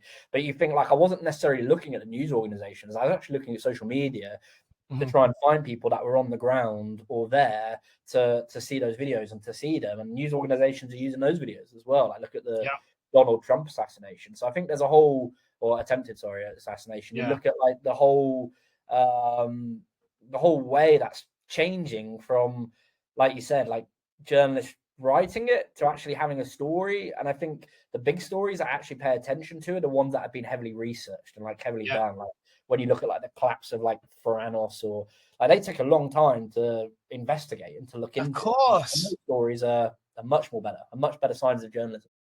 That's a scary thing, isn't it? Because think about the way that journalisms are incentivized, like you just said. Like, if a big news story is breaking right now and you don't get it up straight away, you don't get all that traffic, but you might be checking that it's real, and then you lose all the benefits if it is real by not posting it straight away. And, you know, it's really badly organized. I often think that these things are a fault of journalism more than a fault of the AI platforms, you know, and we're seeing that Sora is not going to be released before the election. That's my conspiracy anyway, you know, like they just simply won't allow that one to be going out to the public. And so, because Trump and who is it now? Kamala Harris, they could both have like photorealistic 10-second generations of them doing anything by anybody. And it could be, you know, posted anonymously on Reddit or X or something like this. And then it all of a sudden gets picked up by the Wall Street Journal, the New York Times, and all these other things. And, you know, it really is strange times. The only way I think you'd ever know, by the way, is if there was a platform that released some metadata testing of every video. So you ran it through and said, you know, is this likely to have been generated by an AI tool? And there are none that are good yet. Like, there's a hilarious story, by the way. OpenAI released their own one, which is, you know, see if this was written by ChatGPT. Someone submitted to it like the American Bill of Rights, written in like the 1800s, and it said 97% likely written by ChatGPT. So that's how accurate these things are. They can't even tell text yet. That models themselves produce. They can't even do it with text. So they definitely can't do it with image, and they definitely can't do it with video, because text is the most basic one to be able to analyze. Is this likely written by an AI? And there's no accuracy about that yet. We can see it. Yeah, they're getting watermarks built now on all the latest video ones. Have you noticed? Like Kling AI's got something in the bottom right-hand corner. So does Runway. But the problem with that is that Photoshop has a literal, you know, generative fill. Yeah. So you can just get rid of that like that, you know. Just get rid of it. It's gone. Yeah. Right. Yeah. So then the only human watermark is gone, and then you have to submit it to a tool to see if it's, because right now you'll be able to tell because they're not as good as they could be. But give it a year, and you're gonna have to submit to this tool every single time, because they're gonna look so real that they will literally dupe like forensic experts. Yeah, well, it's a real big problem. Like you think, I mean, it's a big opportunity at the same time as a real big problem, because you think the amount of things it will help with, but the amount of problems, like what story, there's already stories that I've looked at and they don't turn out to be true. Like the more recent one, which is funny, is Many Men, 50 Cent over the Donald Trump walkout. Have you seen that? No, I haven't. So it's Donald Trump walking out. Oh wait, is that the one where he's swinging the thing and going onto the stage? No. That's one where that's like a famous rapper, and he goes down the stage. Oh yeah. You're right. Bang's been put over that, and loads of people have been put over it. But it's literally all legit video. But what they've basically done is the Many Men song from 50 Cent, like when he's performing at a concert, they've put it over it. So when he walks out down the red walkway, I think it was in like Wisconsin or Minnesota, whichever one he was at after RNC. And it sounds so legit. Like a big Instagram account I follow, like on Instagram, shared it. And one of my mates put it in the group chat over the weekend. And it's all fake because he walked out to God Bless America, and you're watching it, and it's like it had like 1 million likes. And I was like, God knows how many people this has reached. And you think it's fake, like, and everyone's like, no way. And it's like that is 100% fake. And you just think, I wonder how many people are now talking about it, saying, "Have you seen what Donald?" And what kind of conversations or influence or way that makes people look at Donald Trump, and it's not true. Well, when you're talking about that engagement, that might be the first version of the video they've ever seen. 1 million likes is probably way more than the original video got. So they might think that's the original, and that the next God Bless America is the fake one. It's so hard to know. Yeah. By the way, there is an insane tool called Wonder Dynamics that I was playing around with last weekend. You can swap out any character in any video for anything else. How does it work? Like, what do you mean? Like, so if I'm in a picture, or if there's a video of something happening with me and my mates, you can swap that person out, or does it have to be like quite static? Or I can make them appear like they were never in that video. Yeah, you can just delete them from a scene, and it will fill in the background of what the scene should have looked like without that character in. It's absolutely so. This is a CGI technique. Often people wear like these suits with all these like dots on in order to track exactly where their movements are. Well, this AI basically tracks a character's movement, and then you can replace it like with one click with any other character. That's fucked, man. So you can just go and do that's like so the rest of the video looks very convincing because the only thing that's changing is the character, imagine that Donald Trump example you just gave me, like where he's walking out onto a stage or something like that. I could swap him in for Batman or Joker or anybody else that I wanted to. Yeah. And it could have exactly the same look and feel as the original video, except for that character is now whoever I want it to be. But yeah, I know the one you mean, the one where the rapper comes out from the side door and he's like, I think it was like but that one's called Viggle, and it's kind of not convincing. It's kind of like an anime, like you can see where it's the difference. Yeah. This Wonder Dynamics one is like Hollywood Marvel level CGI. Yeah. When you first showed me one of your images, and the first thing I picked up on was like the reflection, and I instantly told you, I was like, that's a really good job. And like, you're like, how do you know? Or like, and I was like, and you were like, oh, I'm glad you spotted it. And I could just tell off the reflection of the can or something, or whatever you showed me. And I was like, small things where you can just see if it's legit or not, or like how, not legit, but how detailed it's like being put through, or like the prompting it's being put through. It's awesome to see those kind of images. It is awesome. And honestly, like I was very hesitant at using Kling because it's a Chinese app that people have had a little bit of, security issues with, because you had to basically have a Chinese phone number and then register on mobile and do all of this stuff. But over the last week, it actually just launched as global, and it is easily the most realistic version of an image to video tool I've ever seen. So given like a screenshot of us talking here, I could make us say whatever we want. I could make a 10-second clip of us swearing about Donald Trump, swearing about anything, and our mouse would move in exactly the same way, and I could overdub our voices with 11 Labs and have us say whatever we want.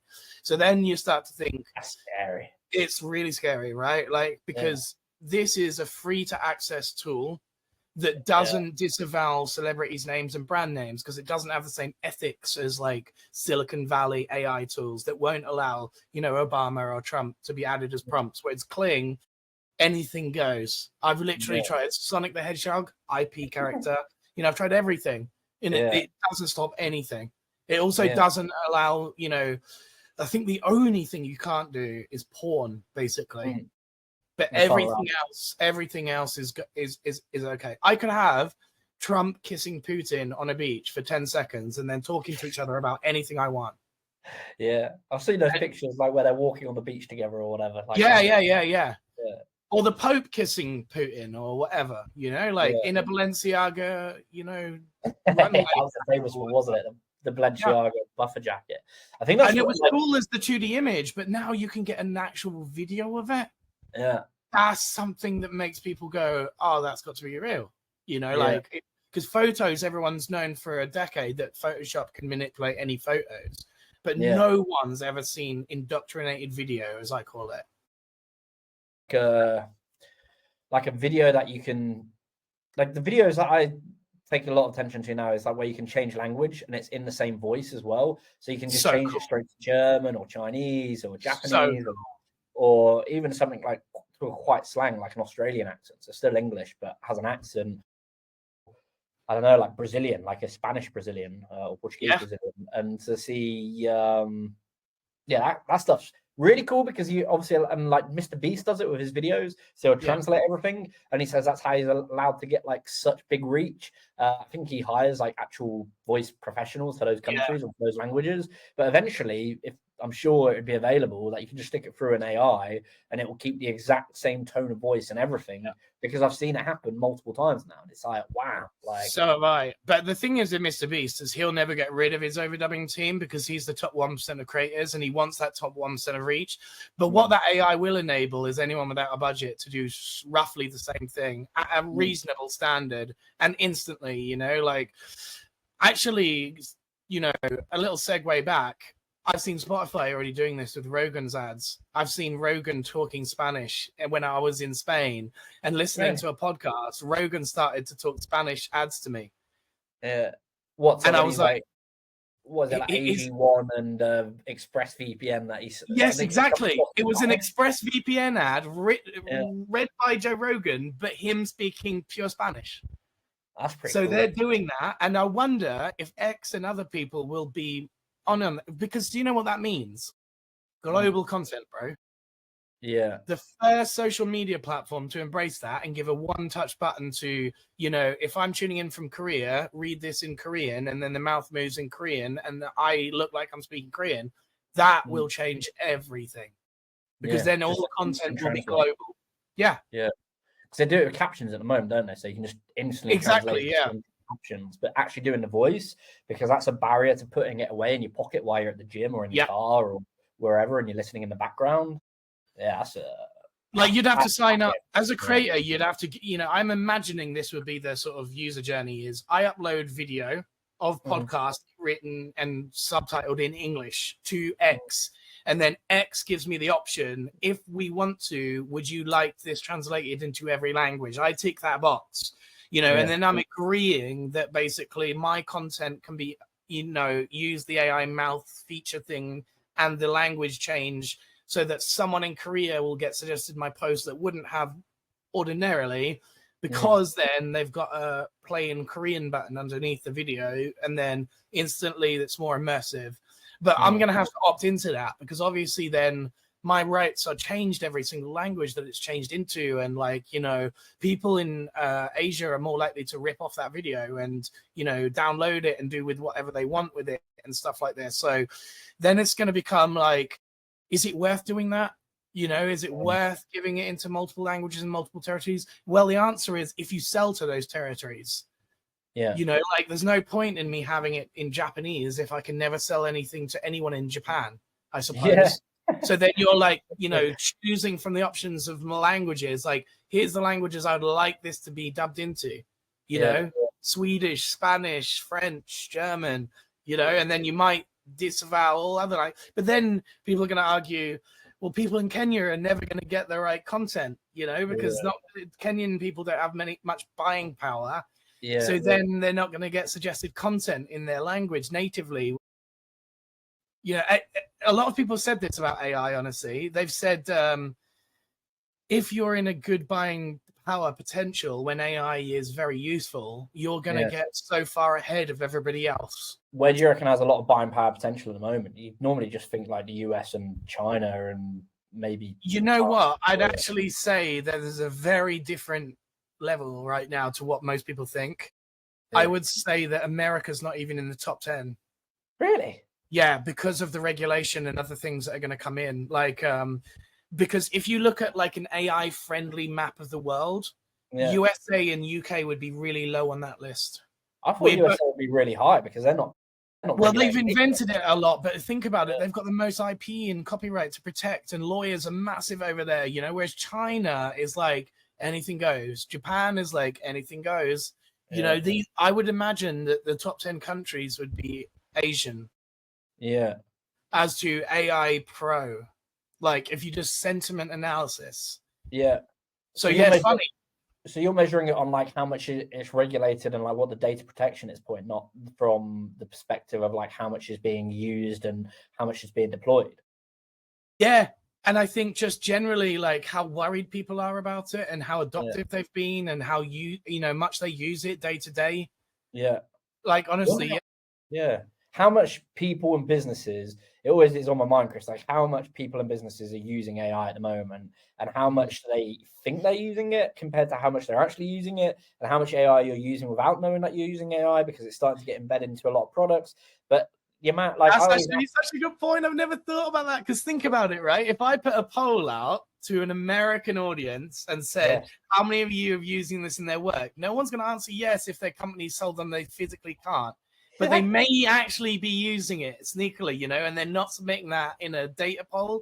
So actually that may have thrown everything out of whack because UK and Americans companies are telling them, you absolutely cannot use ChatGPT to add our brand secrets in there because they're training that back into the model. And these are the things we need to protect. You'll get fired if you ever get caught for that.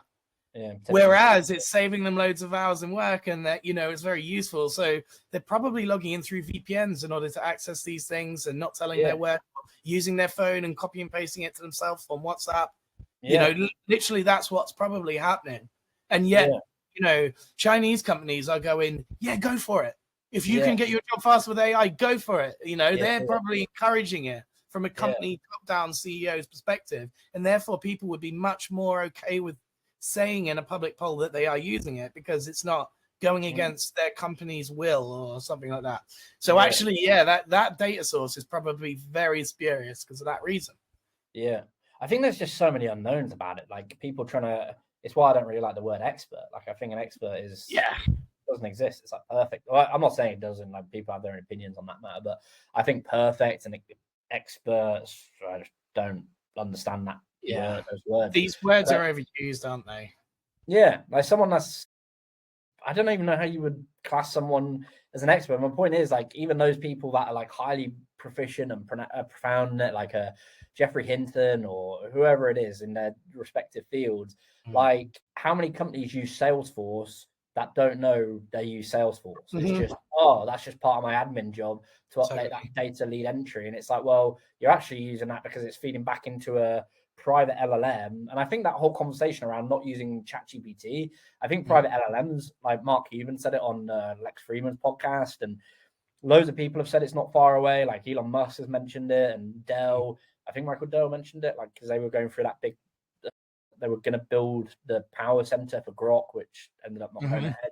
But I think it's a matter of time. And I think that whole conversation, we don't use it to protect company secrets. I think you'll be able to have your own on-site or equivalent of on-site secured LLM that it becomes a thing of the past. And I think some people are just trying to be different. Like, we don't use an LLM. I'm like, well, you're probably getting behind them because other people, it's really good for creativity and shit. Like I don't use it for much else apart from just give me an angle that I can start thinking about this or give me an angle I can question. Yeah. Better than a blank piece of paper, right? Like I often use it for that way too. Everyone I ever talked to who's like, you know, very good at what they do, they're a top 1% copywriter, top 1% art director, yourself, like a top 1% newsletter writer, then I find that we're never going to use it for the bulk of what we do. It's always like that, just getting us started or giving us a different angle. Sometimes I'll say, rewrite this in a more social media friendly manner. Because I write things very formally in notes because I was a university lecturer. So I'm just, you know, constantly writing keywords. And then I'll say, you know, fill in the blank and make this more accessible to people. And I like that. And I also like prompts like, explain this to me like I'm a fifth grader. Yeah, that's a brilliant way of doing it. Yeah, I hate reading B2B jargon and I never know what it means. And like, I'm like, you know, get rid of all the acronyms and rubbish and just simplify this.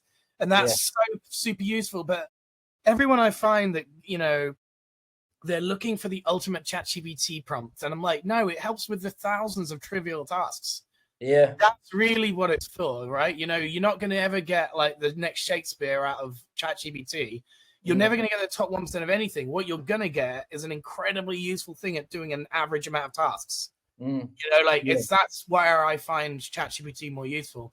Or when it's like an incredibly boring, mundane task, like here's a 50-page PDF and I forgot where the section on corporate responsibility is. You know, then you might spend 2 hours looking for it or 20 seconds uploading it. But then everyone's worried that PDF's been trained into ChatGPT. So like you said, the localized, you know, we boot it up from our like, you know, graphics card and it's all localized to this machine. So we know it's not trained into the cloud. So it doesn't inform other, you know, outputs. That's what businesses have been holding back on. And prior to regulation, there's no company that's like, you know, made this secure to everyone, not even OpenAI. You know, OpenAI didn't do a good job until they brought out the business edition to say, you know, tick a box and we guarantee we won't train this into the whatever. Like that was always the worry. Every enterprise I ever talked to was like, no, we can't use that because IP and secrets are our value. Now, I think that's the wrong way of defining it. You know, Coke has given up all of this stuff. They let fans use their logo. They let fans rewrite their brand. You know, they've just totally given up on the fact that IP and trademarks are the value of the brand. And they've gone, no, we're open sourcing our stuff to our audience. And that is the way to be inclusive in AI. I think it's backwards as well to have it as a lock off, to think you can't share that information. I think it's just really uninnovative. Like when Elon was just uploading everything, he's like, we don't patent anything because it's backwards thinking. He's like, I'm not holding that back from other people. He's like, I'll keep it all open source always. And I think like your example with Coke, like it's a brilliant way of doing it because it helps. You don't know what kind of opportunities can come about from that and what it can take forward. And another prompt, Chris, I use is asking it to note take for me and then summarizing my notes. So especially on my conferences or events, which we go to a lot, it's you can just tell it, like, I'm going to give you a load of notes and I just want you to summarize them when I tell you to. Until then, don't reply on it. It will just literally reply, okay, noted, thanks. Okay, noted, thanks. And then at the end, you say, summarize everything you've told me. And it'll give you like a breakdown summary, or I'll ask for like, how do certain businesses structure their financial reporting, or how do certain businesses structure their, I don't know, like just operational things, because it's really, it's not saying I'll follow that or take that as fact.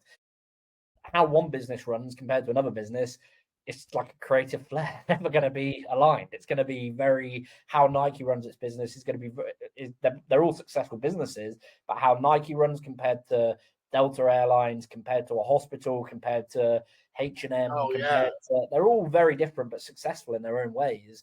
And I think, having that kind of creativity prompt is how you get to answers or things like, oh shit, I didn't think about including that, or that makes me realize why I don't need that part in, and I was about to go spend an hour on that part. Like, I don't even need it. Do you know what? That's fascinating you said that, because one of the podcasts I saw recently said AI needs to make no scientific breakthroughs. AI needs to go and look at the hundreds of millions of scientific papers that have made discoveries that we've just not spotted data patterns in. And I bet there's a cure for cancer in there somewhere. You know, I bet there's something else in there. Like, there's no human being. There's no human being that can hold collectively 100 billion articles in their head. You know, but AI can go and look at data patterns across all of this and make, you know, have you noticed this? You know, apparently so much was written and then submitted as a scientific paper, peer reviewed, and then because it wasn't popular, got published, and then 50 years later, you realize, oh my God, someone just invented the maglev train, you know, the like magnet that hovers above. That was 50 years ago, someone said that. And only now someone uncovered it, that it's actually being tried and being shown to be successful. So AI just needs to go back through our history and then start aligning the bridges that we never built between scientific literature in order to get breakthroughs. They don't need to have unique creative ideas and thoughts. They just need to take and compile everything we've already said and done and make inferences across things that we've never done. So, yeah, it's fascinating, isn't it? Like, I always like Everyone, looking at the industries it won't affect as well, to your point. Like, it's a good point, Chris. Like, how, like, two areas I think, the sports, like, obviously it has a role in it, but I can't see you, like, I'm a big F1 fan, or more recently, I'm becoming a bigger F1 fan, and I can't see how you would ever replace one of the drivers with AI. It just wouldn't happen. Like, and it's like a no, football it's not track. fun to watch that either. You know, Exactly. like we've seen robot wars. You know, that's robots Yeah, against that's robots, enough. but that's even human. That's even Yeah. humans controlling the robots. It's not autonomous robots Yeah. competing. But one thing And I it's will say is uh, everything I saw during the Euros was AWS generative AI for Formula One. oh, Formula One. So I was there at Silverstone like 3 weeks ago, and I got the like dark race. Really kind. They gave me like a F1 car. That's So, sick. That's actually yeah, so cool. yeah. Got a little. I got the hat upstairs, but you can see dark race across the back. And That's sick. yeah, I was there in the paddock and did like the walk and everything. And it was on the Friday. Yeah. And I mean, when you watch it, I watch it most weeks, or at least for this year, I have. And it's just everything. Mm. Fucking adverts for Workday, Salesforce, what's the other one? Like Juniper Networks or wherever it is. That's the cybersecurity one. They've got what's his name? Mine's gone blank. Neo from Matrix. What's his name? Actor. Oh, Keanu Reeves. Keanu Reeves, yeah, brilliant actor from John Wick. And they've got him as like the key person. Everything's just Wow. software, like everything in that world. Because I mean, you get a few other brands on there as well, but you just think it is by far the most technology-driven sport Of because course, they're just yeah. analyzing the car constantly because it's car-based, so Of it's performance. course. Whereas But football is also the not stats are football, so interesting, aren't they? That's what I think the AWS thing is like yeah, I seen this morning, this is really cool, right? You yeah, mentioned Neo from the Matrix. You know when Neo does that like over the shoulder like and then the camera like zooms around him and it yeah, doesn't look like he's moving, it looks like he's in still air. That's yeah. exactly what they're using at the Olympics for skateboarding, and AI is managing that. Well, so you can stop it and they can spin So, around so someone. imagine that a person is about to do a grind, right? So Yeah. they've just jumped in from a half pipe. They're about to do a grind, and then the camera pans to this angle, this angle, this angle, this angle, this angle, and they stay completely still, like Neo from the Matrix. And what Yeah. it is Alibaba's version of AWS is Yeah. powering live 3D reactions. So then Wow. it's compositing each camera's angle and giving you almost a 3D version of the perspective of every camera angle. And the equivalent of AWS is doing that for the Olympics. Yeah. So when you said sports, I think sports highlights will be in real time via AI, one of the most like affected industries in the world, because the golf highlights could have this too. Right? Imagine a puck going in, and an AI is stitching together all the angles of the puck going in real time. So there's no person editing that. There's no person waiting for that. There's no editor. Oh, we need to get this quickly done for the next commercial. Like stitch all these things together. No, AI is doing that in real time and showing it to the audience, and then overlaying stats and generative AI. So like, it's going to be fascinating to see how this works. Like Liverpool Football Club also employed an AI company to predict corner kicks and stuff. It's so wild the way. Have you ever seen Moneyball? Yeah, of course, it's awesome. So imagine the baseball version of that, but for football or rugby or Formula One. Like imagine that a proprietary AI tool got you 1 second faster in the Grand Prix. How much money would that be worth? Like 1 second is literally everything. I mean, you look at pit stops. Like pit stops are, I think the fastest pit stop at Spa, the one that just happened in Melbourne this weekend, was like 1.9 seconds. Wow, that's insane. I think a car can come in, stop, change and go out. But they've got that down to there, haven't they? Over the decade or so that they've been doing it. I bet it started at like 30 seconds, then it was 20 seconds, then it's like now you're talking about fractions of a second that makes you win or lose a race. Then AI can make that fraction of a second faster, because of the it's going to be the problem. I think that's actually going to be the problem with sports. Once somebody has an AI that dominates tactics and or things like that, then everyone's going to have it. Otherwise, they'll never win again. Yeah, but it's true, but they regulate it. Like they already regulate F1 because I like got it for Russell. He obviously came first, did really good driving this weekend yesterday, and he got disqualified because his car was actually underweight because they weighed it when he had like Wow. 2.7 liters of petrol in it. So you have to be fully cleared the tank, or 1.7, 2.7, and he got disqualified. So he went first to like 25 points for podium. And he did all the podium and everything. It was only till afterwards because they weighed a car Oh, beforehand God. and they realized he had 2.5 liters of petrol in. So he was actually underweight, because if he'd cleared all the petrol out, which you're supposed to by regulation, he'd have been under the weight, which meant they would have had to make changes to the car to be able to make it drive. But it's and that took away, imagine how gutted you'll be and like what that does to you as a driver. And you've just pulled off, like he only stopped once. He was like 32 laps on his hard tires. It's incredible. And you think, what was it, 37, 32, 37? And yeah, like just how hard it is. But you're going to see it come to football, NFL, example with baseball, with I think it was the Oakland Raiders that they were doing. And then he got the offer to go to Boston Celtics or whoever it is. Happened in the marathon too. Someone used this new tech that made them run like 30 seconds faster in the marathon. And then they said, look, we can't have this because no one's ever going to beat it. And we're going to ban this shoe. So then they disqualified the... so crazy. I know, it is, yeah. It's like a basketball shoe being invented that can make you jump 5 centimeters taller or something, Everyone's going to have to use that shoe. But then if you do, they're going to have to ban it otherwise. It's like, you have to, so it's fascinating, isn't it? Because I think much like the education system is going to be tried by AI, all sports will have their version of, oh, they're cheating. How do we prove it? It's like the Olympics and drugging. Like it was for a decade, we tried to prove that Russia was cheating, and nothing came forward because they were so good at hiding it. Then it turned out they were giving their gymnastics like drugs to stop their breasts growing if they were female and stuff. Like they were doping in a way that couldn't be caught by the doping associations, and they were keeping it all under the wraps. But then they won for a decade straight.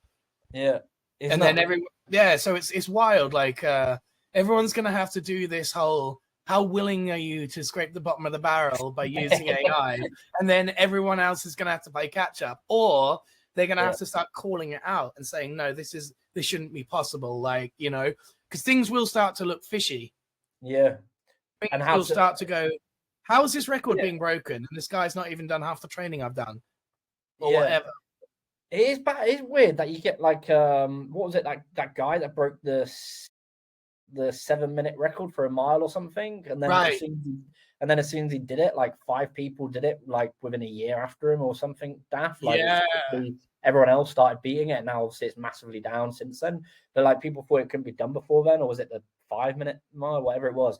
And the 4-minute mile, I think. 4-minute mile. And but actually there is a weird like side on like societal thing. Like it's so strange you said that, because I was scrolling through my Instagram feed at the weekend and I literally saw a 7-year-old Chinese boy with his backpack on doing a double backflip.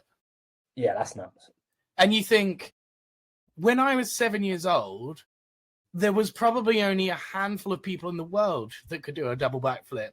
But because this kid is so confident and seen so many hundreds of free YouTube tutorials on how to do this, then now he has the confidence and ability in himself that A, it's possible, B, I've seen someone else doing it, C, I know how to do it, and now he's doing it, So there is that knock-on effect of like, once someone's shown how they can do it and they make a great tutorial on how to do it and it's free for you to access, then it's actually meaningfully possible to you, because it is a mental block, most of this stuff. It's not like a physical block, it's a mental block. Oh, that's not possible. Tony Hawk, when he did the 900 twist. And there's things like 10-year-olds doing that now. 10-year-olds can do it 900. Exactly. When you break that thing, and I was just looking at it now, like when that mile was broken, and now it's like down to like 3 minutes and 26 seconds or something, and it's just like, and afterwards it's just a wave of people that are able to beat it. You just think that's nuts. Like the record here is showing 3 minutes 43 seconds or somewhere around there. That's rapid to run a mile. Look up now, actually. What's the furthest distance ever thrown by a javelin? Because I think there was a story there as well where they changed the shape of the javelin and now you can't get anywhere near the actual record. I read that it was like 115 meters or something like that, and like everything now is like 96, 97. So like there was a particular Olympic Games when they had a special grip or like a special weight of javelin, and then that got banned, and now no one will get near that record as far as I understand. But again, I don't know if that what I read was true or Yeah. What does it say? What is the longest? oh 98.48, 1996. Yeah. Holds the women's world record at 72.28. Yeah. That was as of 2017. I just remember reading something about like changing of the javelin, you know, like because Of the javelin distance. no of the like thing it's The made throw. of. Yeah, yeah, Oh, like the actual like, you know, metal material. it's made of. Yeah, like there you go, bringing it back down to earth, because there was a point where they were throwing it further than the actual thing, and then it got dangerous. So then they changed the javelins. Oh no, this is the history of the javelin. Oh, that's cool. But yeah, still like they were basically throwing it further than the 100 meters, which is the, you know, the actual thing on an Olympic court where it's in bounds. Someone threw it further than that and almost speared a judge. And then they said, we can't have it going this far. We need to tone this back a bit. And so then they just got rid of all those records, you know, that were 100 plus meters, and said, even though you threw it that far when we allowed this, and that was, you know, seen as the right tech at the time, this is no longer going to stay in the record books because it's not fair for everyone else to compete against that, because this one can't go as far. They limited it. It is wild, like how much you have to change things and do things because of like how it's like that whole thing with males entering as females at the moment, and they're saying Oh god, yeah, because it's like it's not the right thing because they're breaking all the records. And I remember loads of them, like that famous swimmer spoke out about it and was like bullshit, or it's not fair because I just physically can't beat someone. I can't remember what she said, but she's done episodes with like Joe Rogan and I remember basically saying it was so daft, like how she was supposed to. And if you think about it, that's also technology influencing, because that sort of sex change wasn't possible 50 years ago. So like, in the same way that the javelin gets faster or the Formula One car gets more efficient or whatever, this is all sport being affected by technology in one way or another. You know, whether it's genetic changing, whether it's engine changing, whether it's flight changing. You know, the football doesn't curve as much as it does anymore. You know, because they've put micro holes in it, and the golf ball as well, more aerodynamic because it's got these micro holes in it. But I remember as well, like there was a particular golf ball invented that would fly much more efficiently than every other golf ball type. I think it was a certain brand of golf ball even.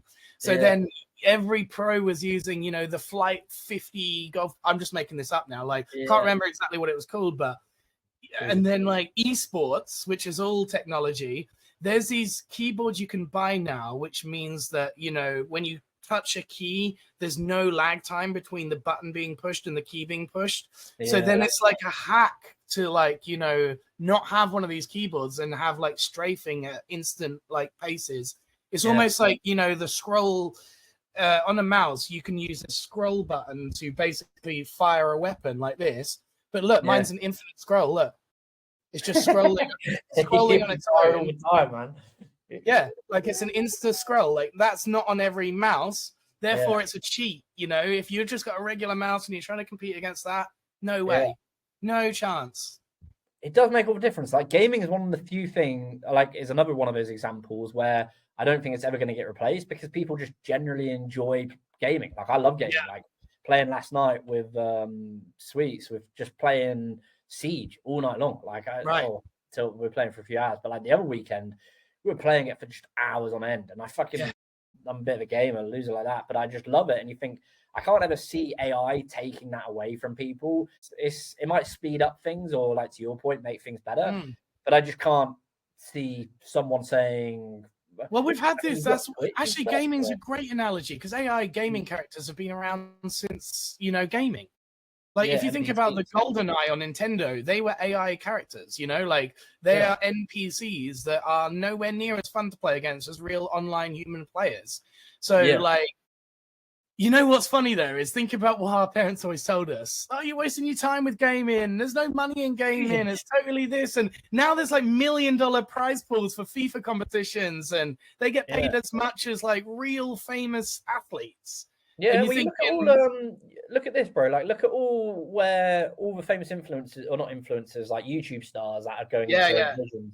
Like Logan, I don't know about Logan Paul, but KSI, Speed, even Mr. Beast, he was on Call of Duty before he started his videos. If you look at his page, they all came from that background of gaming. Like, that's where they were. That's all he did, was try different games. Ninja. That was his whole content channel. Yeah, and even Mr. Beast, like his first 30 uploads or 20 uploads, they're just him playing COD, like him just voiceovering. And you just think, and I just remember KSI. I remember the first video I saw of him was when he opened like Ronaldo in a pack, and he went, "Oh my god!" His chair out, and like, like, gaming's massive. Like, I think it's, and I think with like the new GTA coming out and the new games, like what you can do in them, and like how people are aspiring to be that, like you said, esports and stuff. Like Verstappen, the whole reason apparently he was annoyed last weekend is because he was up till 2 a.m. and he was on Twitch. He was streaming a race game of some sort, and you think he's got to be on a fucking F1 the following day with like attendance of 350,000 people. There he is at the Hungarian GP gaming till 2 a.m. It's like, well, think about what gaming's going to be when we've got ChatGPT built into every character, bro. Yeah. You remember when we used to play things like Tetris, and then it got to be like real games, you know, like first-person shooters. I think it's going to be like black and white TV to color. I think every game prior to having generative characters in that can say anything to you is going to feel so different to the stock lines that GTA 4 characters had. You know, the 10 things they'll only ever say in these exact same scenarios. And that's programmatically built in. You know, so this character will say this in this scenario, and then you've got 10 versions of that. Versus the ChatGPT where it can say anything at any time in any place. That's going to feel so much more immersive than pre-built characters, that it will seem like all games prior to that will be like black and white TV. You know, they'll seem rubbish in comparison. So I'm a little bit worried about that, honestly, because I am already addicted to games and they're about to become a hell lot more immersive, you know, like, so people that don't understand like how much more immersive they're going to become are going to definitely get stuck in that. Like, I think gaming's are relaxing. I also think it's a great hobby. You know, it gets you socializing and stuff. So I've always been pro that, but it's about to get its TikTok moment, you know, where it's the infinite scroll and it's the infinite, like, because you could play the same game like Skyrim over and over again and never experience the same thing twice. That will be so different to, you know, completing a game and then every time you complete it, it's the same way in the same. Yeah, different to like playing like Last of Us 2 storyline, and then it's done. It's like, oh, exactly. I'll start the game, like, you know, now you've got like even that new one coming out, Star Wars Outlaws. It's so you can travel to God knows how many different planets and like around the Star Wars theme, and you think it's the start of that thing where you can stay in a game and just constantly explore and constantly do new things and do all these. Yeah. Do you reckon it'll come into the real world? Like, do you see it coming into like what you mentioned with the NPCs and stuff, like coming to airports or like assistants? Yeah, I think through augmented reality, like things like this, or, you know, actually much less bulky things than this, you know, just actually stuff. Yeah, the Quest 2 or something like that. I don't use it that much, honestly. Like, but I'm imagining that, you know, Google Glasses. Yeah, awesome. That was that's awesome. You know, back in the day, I figured that would be the next big thing. Obviously, they were a little ahead of their time in terms of society being ready for them. But like that overlay of real life and augmented reality feels like the way, you know. Similarly, Meta and Ray-Ban have done something together, haven't they? Yeah, I really want to get a pair. I really want to get. They look really awesome compared to the Vision Pro. They look so much better. Like they're like, and I think fashion conscious. I think that's the big thing they've done differently. Yeah, they just look like a pair of Ray-Bans, but then obviously they're recording 720p video. Now imagine if you could like I've seen these like live stable diffusion video cameras where you can basically make the real life look like an AI video. Like you can just flick a button and then it looks like stable diffusion. So it's taking every frame of that 720p video, feeding it into an AI, and then feeding you the overlay of both of those things. So yeah, stuff like that is going to be absolutely wild. You'll be walking around Florence or something for the first time, and you can just basically have whatever augmented overlay that you'd like. You'd like to experience the real thing, but then you'd like to change it in whatever way you'd like as well. You know, like it's like the ultimate filter or like something like that. You could just go, right, I'm going to experience this awesome scene. Then I'm going to put these glasses on and make it seem like supernatural. Then I'm going to flick a button and then make it seem surreal. Then I'm going to flick a button and do all this other. It's infinite worlds at that point. Add to what the situation is you're in at the moment. Like, yeah, have you ever seen Rick and Morty's Infinite TV? No. Oh man, that's one of my favorite shows. Yeah, I need to watch it. Yeah, basically Rick builds in this crystal into the TV remote that can, you know, the idea is that there are infinite parallel universes. So then he flicks a button and then he's the actor and he's on the camera doing what, and then he flicks another button and then, like, you know, the president of his world is just a normal actor with Johnny Depp doing whatever. So it's like infinite possibilities because you're tuning into infinite worlds. Well, that's what, that's what like AR will be, is there'll be the real world and then there'll be the anything you want it to be AI filter on top of that. Yes. I think that's which really will just nuts. Well, the only reason I've tried the Google Glasses and they're really good for like workplace solutions and they have the right idea. For personal, it's not very good. But like the Meta ones I really want because of the update that they're doing. I mean, my concern is I don't really have much concern with them because they're open sourcing everything. And I think it's a Llama is actually open source. So it's basically the X of social media. It's the only one that's actually showing the model weights and releasing that stuff. Yeah. So I won a lot of my trust with that, like, and it's winning a lot of my trust with that to show that they're being very transparent with what they're building, why they're building it. Man, isn't that so crazy? You said earlier, and I said earlier, we both deleted our Facebook account because we didn't like that platform, and yet Zuckerberg is winning us over on the open source AI. It's like the arc of redemption that this guy is going through is unbelievable. I said to my mum, I would never trust anyone in tech less than I trust Zuckerberg. Now he's winning us both over again. How's he doing it? How the hell is he doing that? While drinking a beer on a bloody surf. Yeah. And looking like he's got like the panda eye tan, you know, and the curly hair and giving these llama updates. I'm like, first of all, you know, is he a lizard person? We're not sure. Yeah. But underneath all of that, he's got a PR guru who's making sure that his appearance matches to make people feel more welcome. Yeah.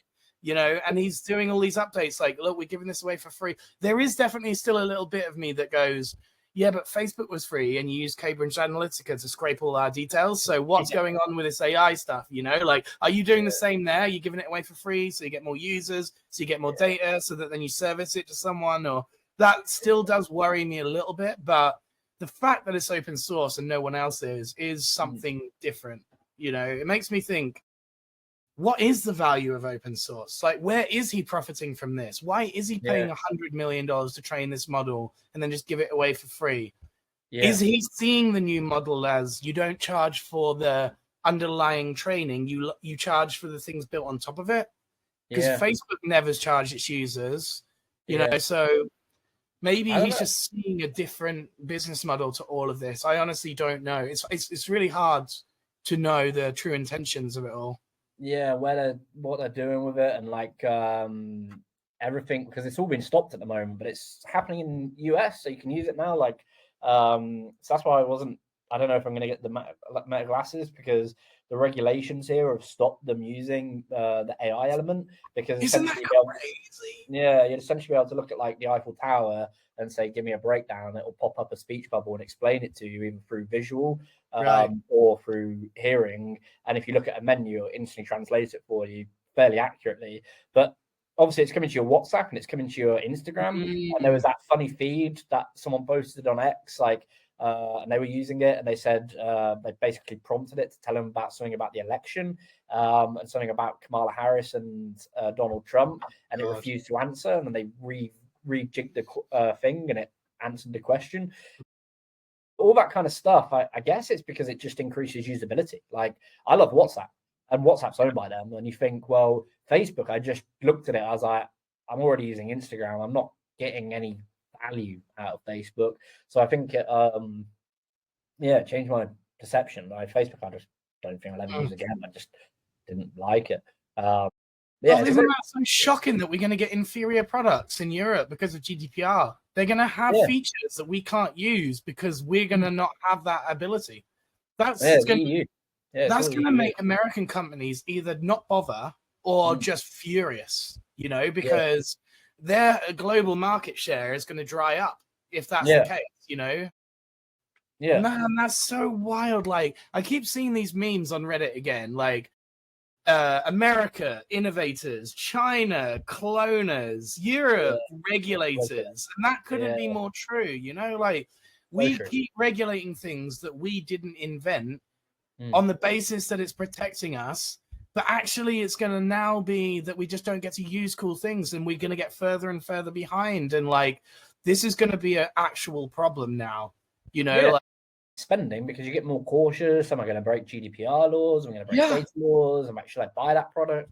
Like, how am I going to get around it? And it creates a lot of problems for startups. And honestly, Chris, like, I was speaking with Steve, generally very heavily weighing up the option of the viability, the potential of moving to America, because you just think you can't do anything here, or you can, you know, theoretically. Like, what you see over there, everything we do, from customers, from insights to all the news we get, it's all American based. Like, I don't get much from the UK. Like, I might occasionally see a new startup or one of the fintechs, as you know, Monzo or Starling or whatever, has raised $1 billion or whatever it is. But for the actual innovations, they're not much happening in Europe. No, there's really not. And there's a reason, obviously. You know, like, there's so much talent in Europe that there's no way that they wouldn't have more unicorns if it wasn't for stuff like GDPR. So I've considered it too, mate. Like, the way to go for me would be Japan, actually, because Japan they've ruled that all AI training is okay. And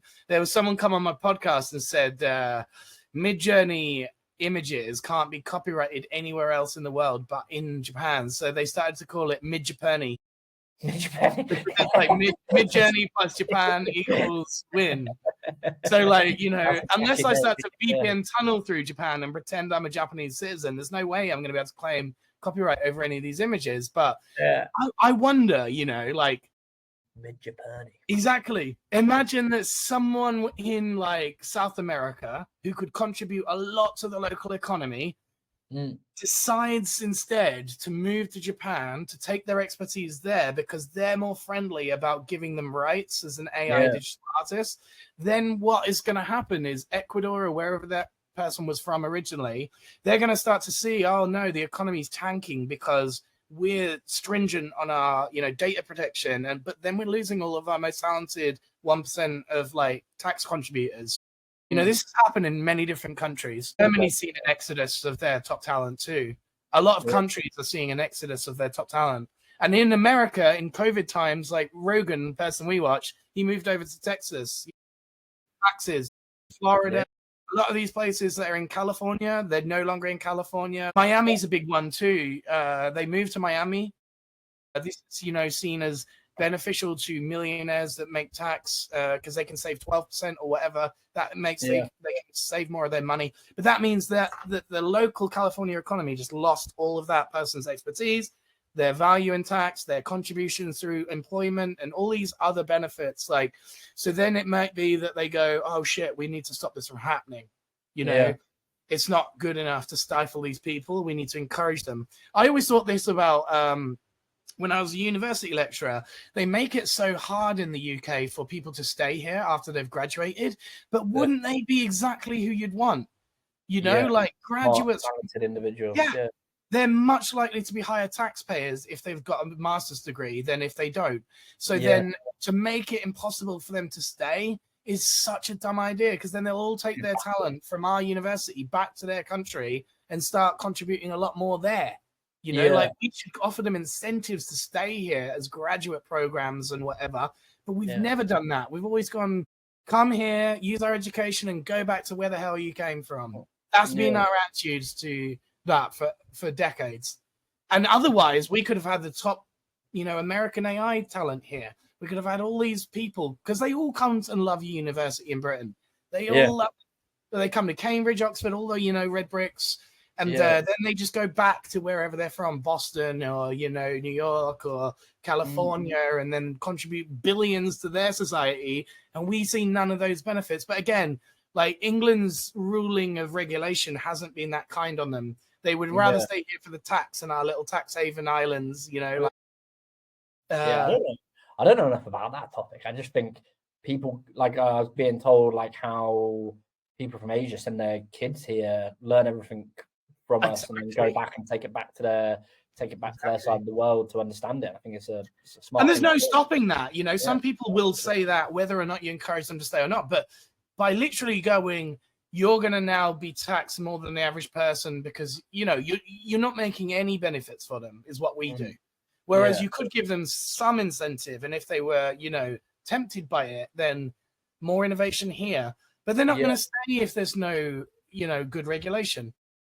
But this is one of the weird side effects of pro-Brexit people, is AI regulation in Europe is going to be totally different from us. And I've actually noticed that lots of American companies are setting up base in the UK rather than in anywhere in Europe, because they know that their regulation will likely be more strict than ours. And so they need a European basis, and they're going to use us as a headquarters. But that also means every single person's top AI talent will move to London the minute that the EU regulation is worse than London's. The minute. I think a lot of people move to. I'm amazed more people haven't left this country already. More big businesses, from what I've heard, like how changes in taxes and what they're bringing, and like even you probably saw it as well, like the filing for HMRC, it like went up by threefold. You have to pay like £13, like confirm your accounts, and this year I paid £36 or something. Like it was a ridiculous amount. £36. It went up from 12 quid or whatever it was, but it was like triple the amount. And you think, like if all those things happen, you look at the US, and I just think that place has got it locked down. As well. Japan's an awesome country. I really want to go back. I think I read somewhere that by Google going to Ireland for their tax instead of instead of England, the percentage that they Dublin. The percentage that they save is like, I can't remember what it is, like 6-7% of tax or something like that. But that is enough to pay our national debt off every year. Yeah. That's one company's one tax. Now, I used to read all the time, like, benefits are the reason this country is going to hell. All these people claiming benefits. 1% of Google's tax per year could pay for everyone's benefits for the next 100 years. That's what I mean by, like, journalists love to obfuscate the truth. They go, here's who you should blame and why you should blame them. Yeah. And then that makes big, like headlines like, oh, the reason is because of immigration. The reason is because everyone's on the dole, everyone's lazy, everyone's this. No, the reason is because Google left London, went to Ireland, took that 5% of tax with them, and we lost out on all of that money. One company, 1% more of tax, and that would pay for all this. I think we're just fucking addicted to debt as people. Like, it's scary. People just seem to countries, places, and like Google are building that big building. It's incredible to what I've watched it go up over the past 2 years. Because whenever I go down to King's Cross, you might have seen it as well. But the big building Google are building on the back of King's Cross Station, it's insane. Like it's Intel Ignite's offices are near there, and a WeWork. The current Google's across the road. You got the shared offices, and then you got the big Google building, and it's like this beautiful multi-tiered, like beautiful building. And you just think like, but at the same time, like I always think you shouldn't pay more tax than you're legally required to pay. Like, I agree. Agree with that too. And that's, corporations, when they've got a global presence, will never pay more tax than they need to. That's the thing. They wouldn't have set up in Ireland if Ireland didn't offer them more tax benefits. Yeah, exactly. That's literally the reason they're there. I bet there's nothing for them in Ireland other than that, honestly. They'd have been anywhere. They'd have been in the Seychelles if they'd have offered that. They'd have been wherever offered it, like Yeah. And yeah, we miss out on so much innovation because of that, because we are so like what's the word, we're pretentious, you know. Yeah. We're so old school, we're so not Yeah. thinking with the times. And hopefully, you know, this new government does something about it, but I haven't got confidence in that either. Yeah, with Labour, with Keir Yeah, I Starmer. saw Rishi having an interview with Elon on stage, Yeah. asking him all these questions, and it was as though like it was just talking to a mirror. Like Rishi Well, was what we just achieved. repeating everything that Elon said, but nothing was going in. You could see it. You could see like, oh yeah, you know, everyone should be worried about AI, and you go, yeah, everyone should be worried about AI. It's like he's a parrot repeating someone's stuff, and I Yeah. feel that way a lot about politicians in general. I'm like, you can have the world's expert in something, tell them you need to be more careful about this thing, and Yeah. they just still think about their own agenda and their It party's is really agenda. bad. It It's is so like bad. when you look at where their backgrounds are from and like how they got there. I'm not saying all of them. I don't know enough about them, the different MPs in Parliament and different things. But you look at it, and I think Alan Sugar's book, he mentions that he's brought on, and I think it's a common story that he writes about it in his book, which I've read. It's a brilliant book, and he writes basically how he got brought into the cabinet as a business advisor, and he said he had to leave because they just didn't do anything and they didn't listen to him and they just wouldn't action things. He's just like, well, I'm just caught up in an internal game of egos here. Well, that's the message I got from it. I don't know exactly what he said, but you can read it in his book, and it's you can type the story in, and it's fascinating to just you wonder what happens, and you think like you almost need someone that has experience running a business from growth right Totally. through to high profitability, and you'd probably get a much more hand and fist, like, I don't care if you don't agree or Yeah, disagree. yeah. This is what we're doing, and can actually answer questions with a yes, no. Yeah, This is how we're exactly. doing it, and this is what we're going to do. Beat around. It's like, I'm a comedian. Tell me a joke. I'm a politician. Now imagine you, right, last thing I'll say before we close out. Imagine you were in my position 6 years ago when you were a university lecturer and you were teaching a creative subject like music, and you were being told, oh, people need to pass written and verbal exams because how else do we measure their musical attributes? And you were being told this by an education secretary that had never worked as a teacher. It's a joke. Imagine how you would feel in that situation. How So did he then find I it? say, like, I'm just out. Because even though I trained for 6 years to become a creative university lecturer, and you're telling me without any music background, without ever being a teacher, here's how you can do it, and there's no other options. This is your syllabus. If you deviate from that, you'll get something called performance-related pay, and then we'll actually decrease your salary. Yeah, it's daft. Have you seen the picture of the three people that are health ministers? And it's like the German health minister, is it, or the Belgium? And she's just there. Oh, it was our health minister, wasn't it? It was our health minister. Probably. And she was there having a cigarette with a pint of dirt, and she's got obviously a bit of overhanging belly. And it's just like, how the fuck are you our health minister? Yeah. It's like you are not sending the right message there. And I think you got picked and up by any given doctor.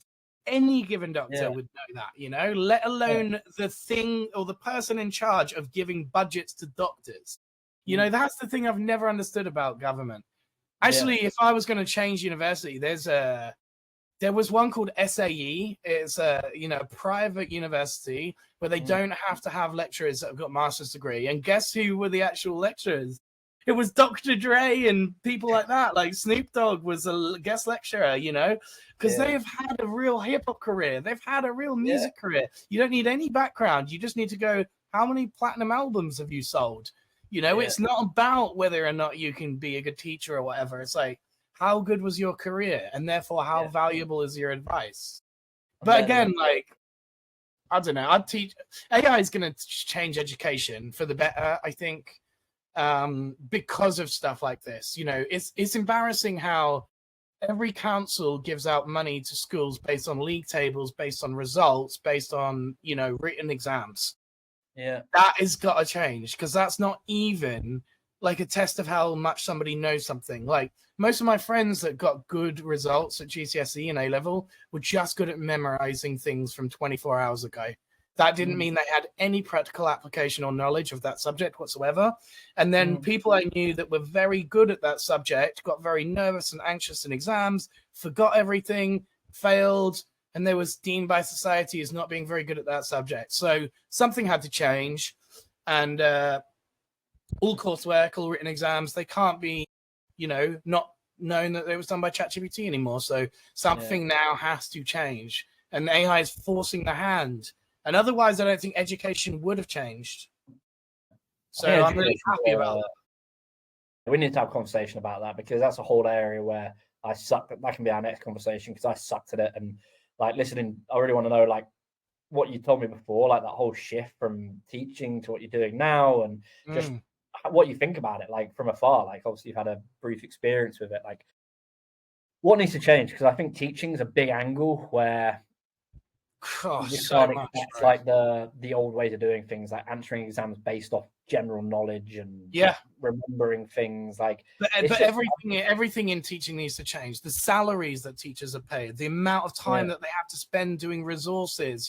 Everyone thinks, oh, it's a good job because you get 12 weeks summer holiday. No, you go and do a 9 to 5, and then you come home for 4 hours, and then you plan for the next day. Like my partner is still a full-time teacher, so I know these things. It's incredibly draining, and it's incredibly intensive on time and resources and stress and physical management and all of this other stuff. Differentiation of lesson planning, that's a really hard task. And yet they're expected to do all this on 30K a year. There's some because you look at, like you're saying, like one of my mates' missus, she was telling me, like several people have told me, and I bet your partner's the same, that you're working on Sunday evenings to do marking. Like you've got to wait, you've got to be there dead early, you got to leave at 7 a.m. so you're there for roll call and stuff. Like then you got to mark in the evenings, and then you might get a Saturday off, and then you get a holiday, but a week before you got to start planning. And and every year you get a new class, and every class you've got every type of personality. And like my missus deals with autism specialism, so there's a lot of physical stuff that has to go on. You have to physically restrain some of them. They've had broken noses, broken jaws, broken eye sockets. These are kids that will lash out or not given the proper guidance and training. And so it's a lot. I'd say teaching is one of the most stressful jobs in the world for 30 grand, because it's so much more than just your salary. You've got my mum was a teacher for 30 years, and she was also the mental health coach, but she was voluntarily that, so she didn't even get paid more than that. And she used to have kids coming up to her all the time saying, I've been raped, I've been bullied, I'm getting bullied by my parents. Then you have to deal with all of the trauma therapy and stuff, and that's on top of your teacher's day, and that's not for any more money. It's really, I would say, only firefighters and policemen deal with more stress for the money. They're the only two jobs I can genuinely think that people put up with as much trauma in their day-to-day world. And everyone thinks that teachers should be what gets us to the next level, but society doesn't deem it or give those people any rewards, any pay, any, so something big had to change in education. Honestly, if it was down to me and I was running the government, I'd make all teachers be on 100K a year, because then the people applying for them would actually be really good at what they do. You actually have an interested workforce, like people that are actually, and you would rate the bar on, 80% of teachers working right now wouldn't get into that job. Because they are just trying to get those summer holidays, get an easy paid job or whatever. It's not. They find out the hard way that it's actually a really hard job for the money. But so many of them, they've never even had a career, like they've just gone straight from uni to teaching.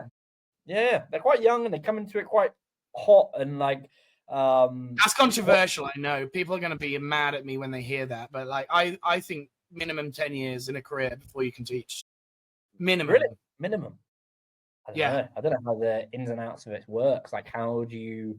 Because some people are in it definitely because they just have a passion for teaching. Or I imagine quite a lot of them are in there. Like, people know, they probably get told about it at uni. And I've had a few not mates. I've had someone that with a PR company. He was telling me the other week in London how he left that job to become a PR consultant, the role he is now, and because it was just like intense hours, intense things. And everyone I meet just says how intense it is, but how rewarding it is. Like it's Oh yeah, it's it's like a incredibly double sword. rewarding. Yeah. Mm, That's the counterbalance to all of it. Is like, you know, my missus doesn't do it for the money. She does it mm, because of how rewarding it is and how much she sees her pupils progress and stuff like that. But I yeah, think that we need people to do it for both reasons, you know, because of the money and because it's rewarding. Like yeah, that would be the ultimate way to do it. But yeah, sadly, like public education will never be that rewarding, but private education is very rewarding, you know, in terms of yeah, financial gains. Like yeah. as soon as I stopped being a music technology lecturer inside of a university and instead became a Logic Pro certified tutor, I went from 35 grand a year to £150 an hour. Whew, that's a big jump. Just Yeah. So and it's obviously 4 it's all times skill. more to go private. But then you have to find your own students, you know, Yeah, then you've got liabilities and insurance of you have to set up your own company and it's a lot more risk. And so it's like the difference between being a talented employee or a freelancer. mm, You know, like that's the same sort of thing. A talented employee will not be paid overly much, but as a freelancer, you could earn a lot more. But then there's a lot more risks that you have to find the staff and, you know, constantly be getting out there. You have to wear every hat. That's what I say. yeah, You have to be your own marketer, your own account manager, your own business dev, your own everything in the yeah, freelancer role. Whereas an employee, you just have to be the employee. yeah. Yeah, you do get rid of a lot. Like I always say, like you'll know this as well, Chris. The number one thing is running your own business. You just have to be able to put up with a lot of stress at times. Oh Like yeah. you just have to put up with things that you don't want to have to put And a up lot of with. time wasters, right? Like I've tried Yeah, to get rid of those guys over time because I'm like, I don't think you realize, you know, every half an hour I chat to someone with no budget is me not billing client billing time. You know, we don't have yeah, a whole team of people working when I'm away. No, yeah, you're taking away client time from me personally. There's only 2 of us. That's what I mm, say in the beginning of every call to these guys. I'm like, look, can we make this really snappy? Because we don't do this ever. You know, yeah, we're not a typical agency. There's not a whole bunch of people like doing my work when I'm away, like an agency model, because the CEO doesn't do anything in an agency these days. yeah. They just go and do talks. They just do, you know, like Show the introductions face. to the business. Yeah, they're not Mm, involved in the business in any way, shape, or form these days. Whereas mm, I say, look, we're a completely different outfit. We're 2 yeah, co-founders, and every minute you take away, you're taking away from us doing valuable client work. So yeah, then they start to realize, oh, you know, I really appreciate that, and then they stop. Like I told someone as well, I said, look, you can have a 15-minute conversation with me every week as part of this ongoing thing. But any minute that you book outside of that, we're going to charge on a per hourly basis, and you're going to have to raise a ticket, and then I'll yeah. answer 24 hours later. And guess what? All those tickets dried up, man, because as soon as they had to pay for it, it wasn't important to tell me Yeah, anymore. And then you realize, oh, it was never important in the first place. They just wanted to have a chit chat. yeah, and you've actually probably done them a favor as well because they're thinking, well, I haven't wasted my time, Totally. and I can actually find this answer out with what I'm It could already have looking just been an email. at. Yeah, You know, that's the typical meme. It's like this meeting should have been an email. yeah, That's I find that so much with client relations. yeah. It's I always whenever think a that as client well. wants to chat, it's more about because they don't actually have that in their day. You know, it doesn't matter if they take 20 minutes out of their day, Yeah, whereas they don't value your time at all for that. So then yes, I just said, look, you can have this ticket and support thing, but you're going to have to pay every time you raise a ticket. And then yeah. you instantly find out whether or not it's valuable enough for them to do that. And it's never It valuable. never is. It's never. It never meets up to what they want, which is No, unless it's an emergency fix, you know, yeah, and then they're willing to pay for it to get done because that's actually affecting bottom line. yeah, and that can change things. So what Yeah. have you got coming up then? What have you got coming up with the business at the moment? What's next with your courses? What you're doing with the cool things? Yeah, what you got going? Oh, good question. So we had a good chat with people that have come through our training about what they'd like as a progression because I'm a very data orientated marketer. I don't like to just invent courses or workshops that I think people might want. I know I take courses and then I go, what else would you buy? You know, like I'm a feedback kind of guy. So I've had like 250 people that I've trained over individual businesses. So not individual people. Like sometimes it's a group of 3, sometimes it's a group of 10, sometimes it's 10 plus because they are our sort of group sizes. Yeah. And I send them all out a poll like a couple of months ago saying, look, we're going to offer certain workshops, but we really want you to guide, on what you'd like these workshops to be. Yeah. So every time I trained them was just a power hour, 60 minutes, just like teaching them, his distilled information about AI and image creation, for example. And then they fed back to me that they'd like to have AI for social media as a workshop. So that's something that I've been working on. Yeah, exactly. How the two are intersecting.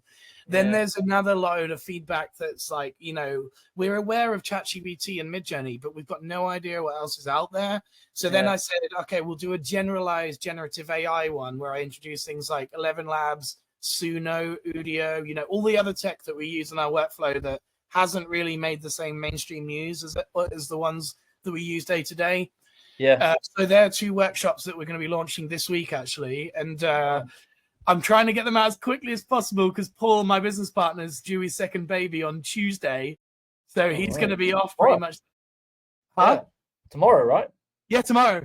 Yeah. So like I'm trying in the background, I'm trying to get him to launch this new workshops landing page because he's going to be off the whole of August on paternity leave. Yeah. So that's my big thing is get these live in the timeline so I can control the bookings and stuff because I can't build things like he can. He's really good at building websites and stuff. So I couldn't overtake this and finish that.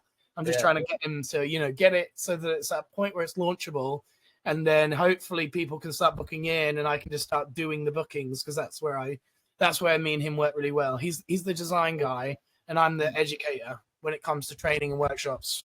Yeah, that's awesome. In the future, we'll have to have you both on as well, and we could maybe bring Max into the conversation and talk about it. Because I feel, God, I mean, look, we've been going 2.5 hours already. Man. I know.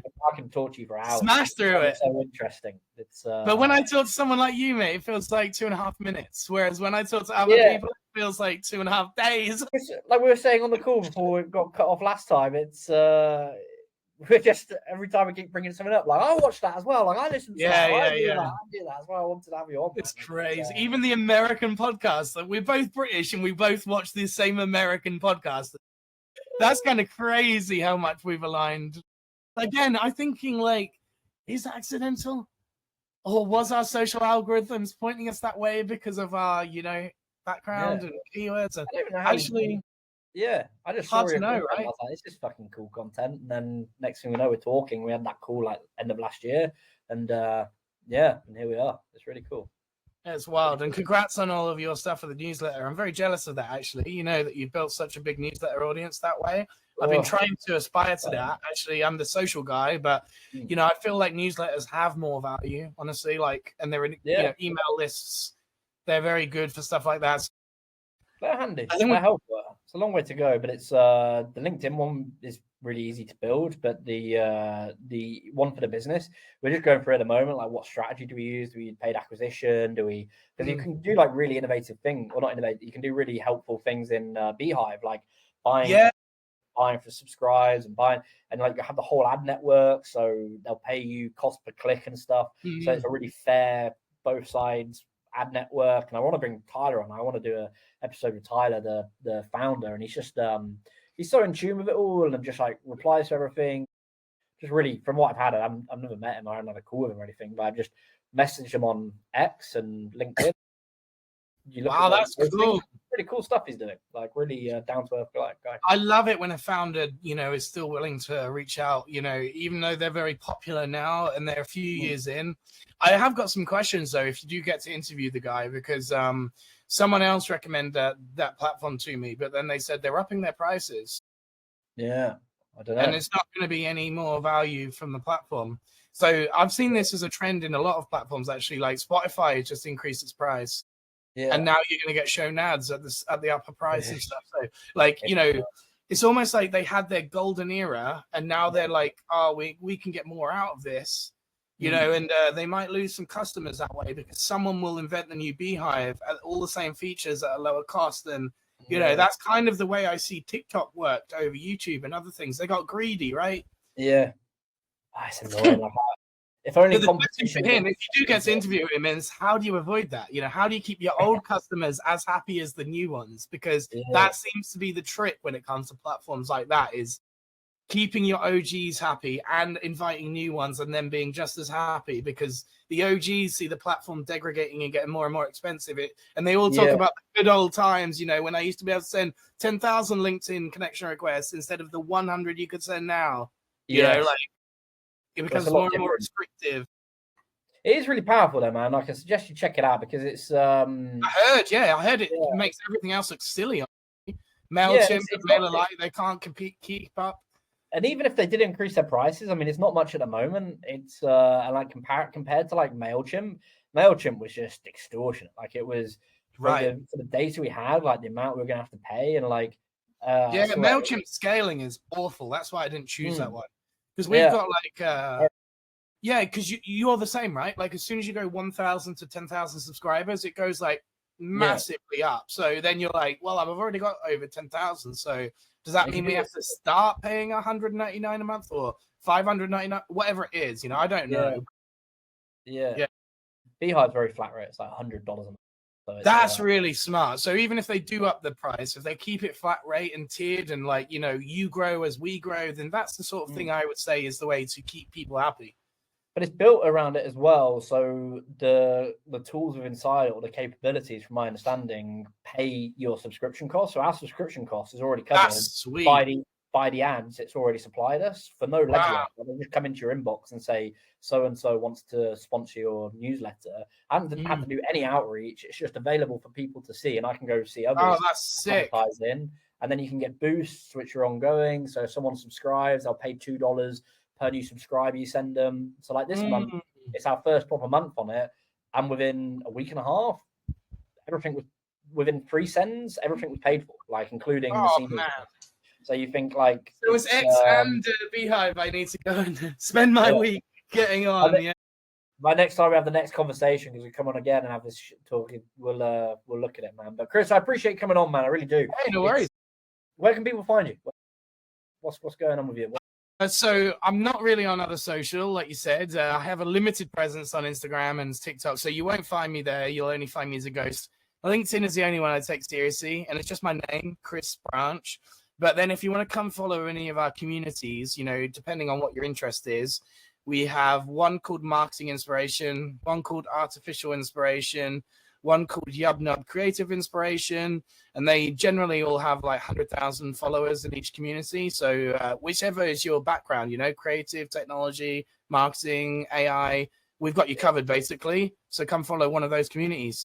Yeah, and you're a co-founder. He's quite big on Instagram, isn't he? He's got a... Yeah, he's really good. If you want to follow him, he's called Paulo Parsons. He used to be Jed.ai Master, but then we actually started working with Disney, so then we had to change this, because obviously it's a little play on there, like, well, you know, if you're not aware, like Star Wars got bought by Disney, and therefore it's like Disney's, you know, responsibility. So we had Jed.ai Master, which personally to me is one of the cleverest AI tags you could have had. But obviously when you're pitching to the guys who own that keyword, you want to make it look a bit more professional. So now it's Paulo Parsons Art. Awesome. Well, I suggest everyone check that out to anyone who's listening. And it's yeah, I really love what you guys do. I see all the content coming out, all the images, and big fan, man. And I appreciate you coming on to be the first guest or whatever this turns into. But hey, let's go. No, I appreciate it. Cheers, mate. Awesome.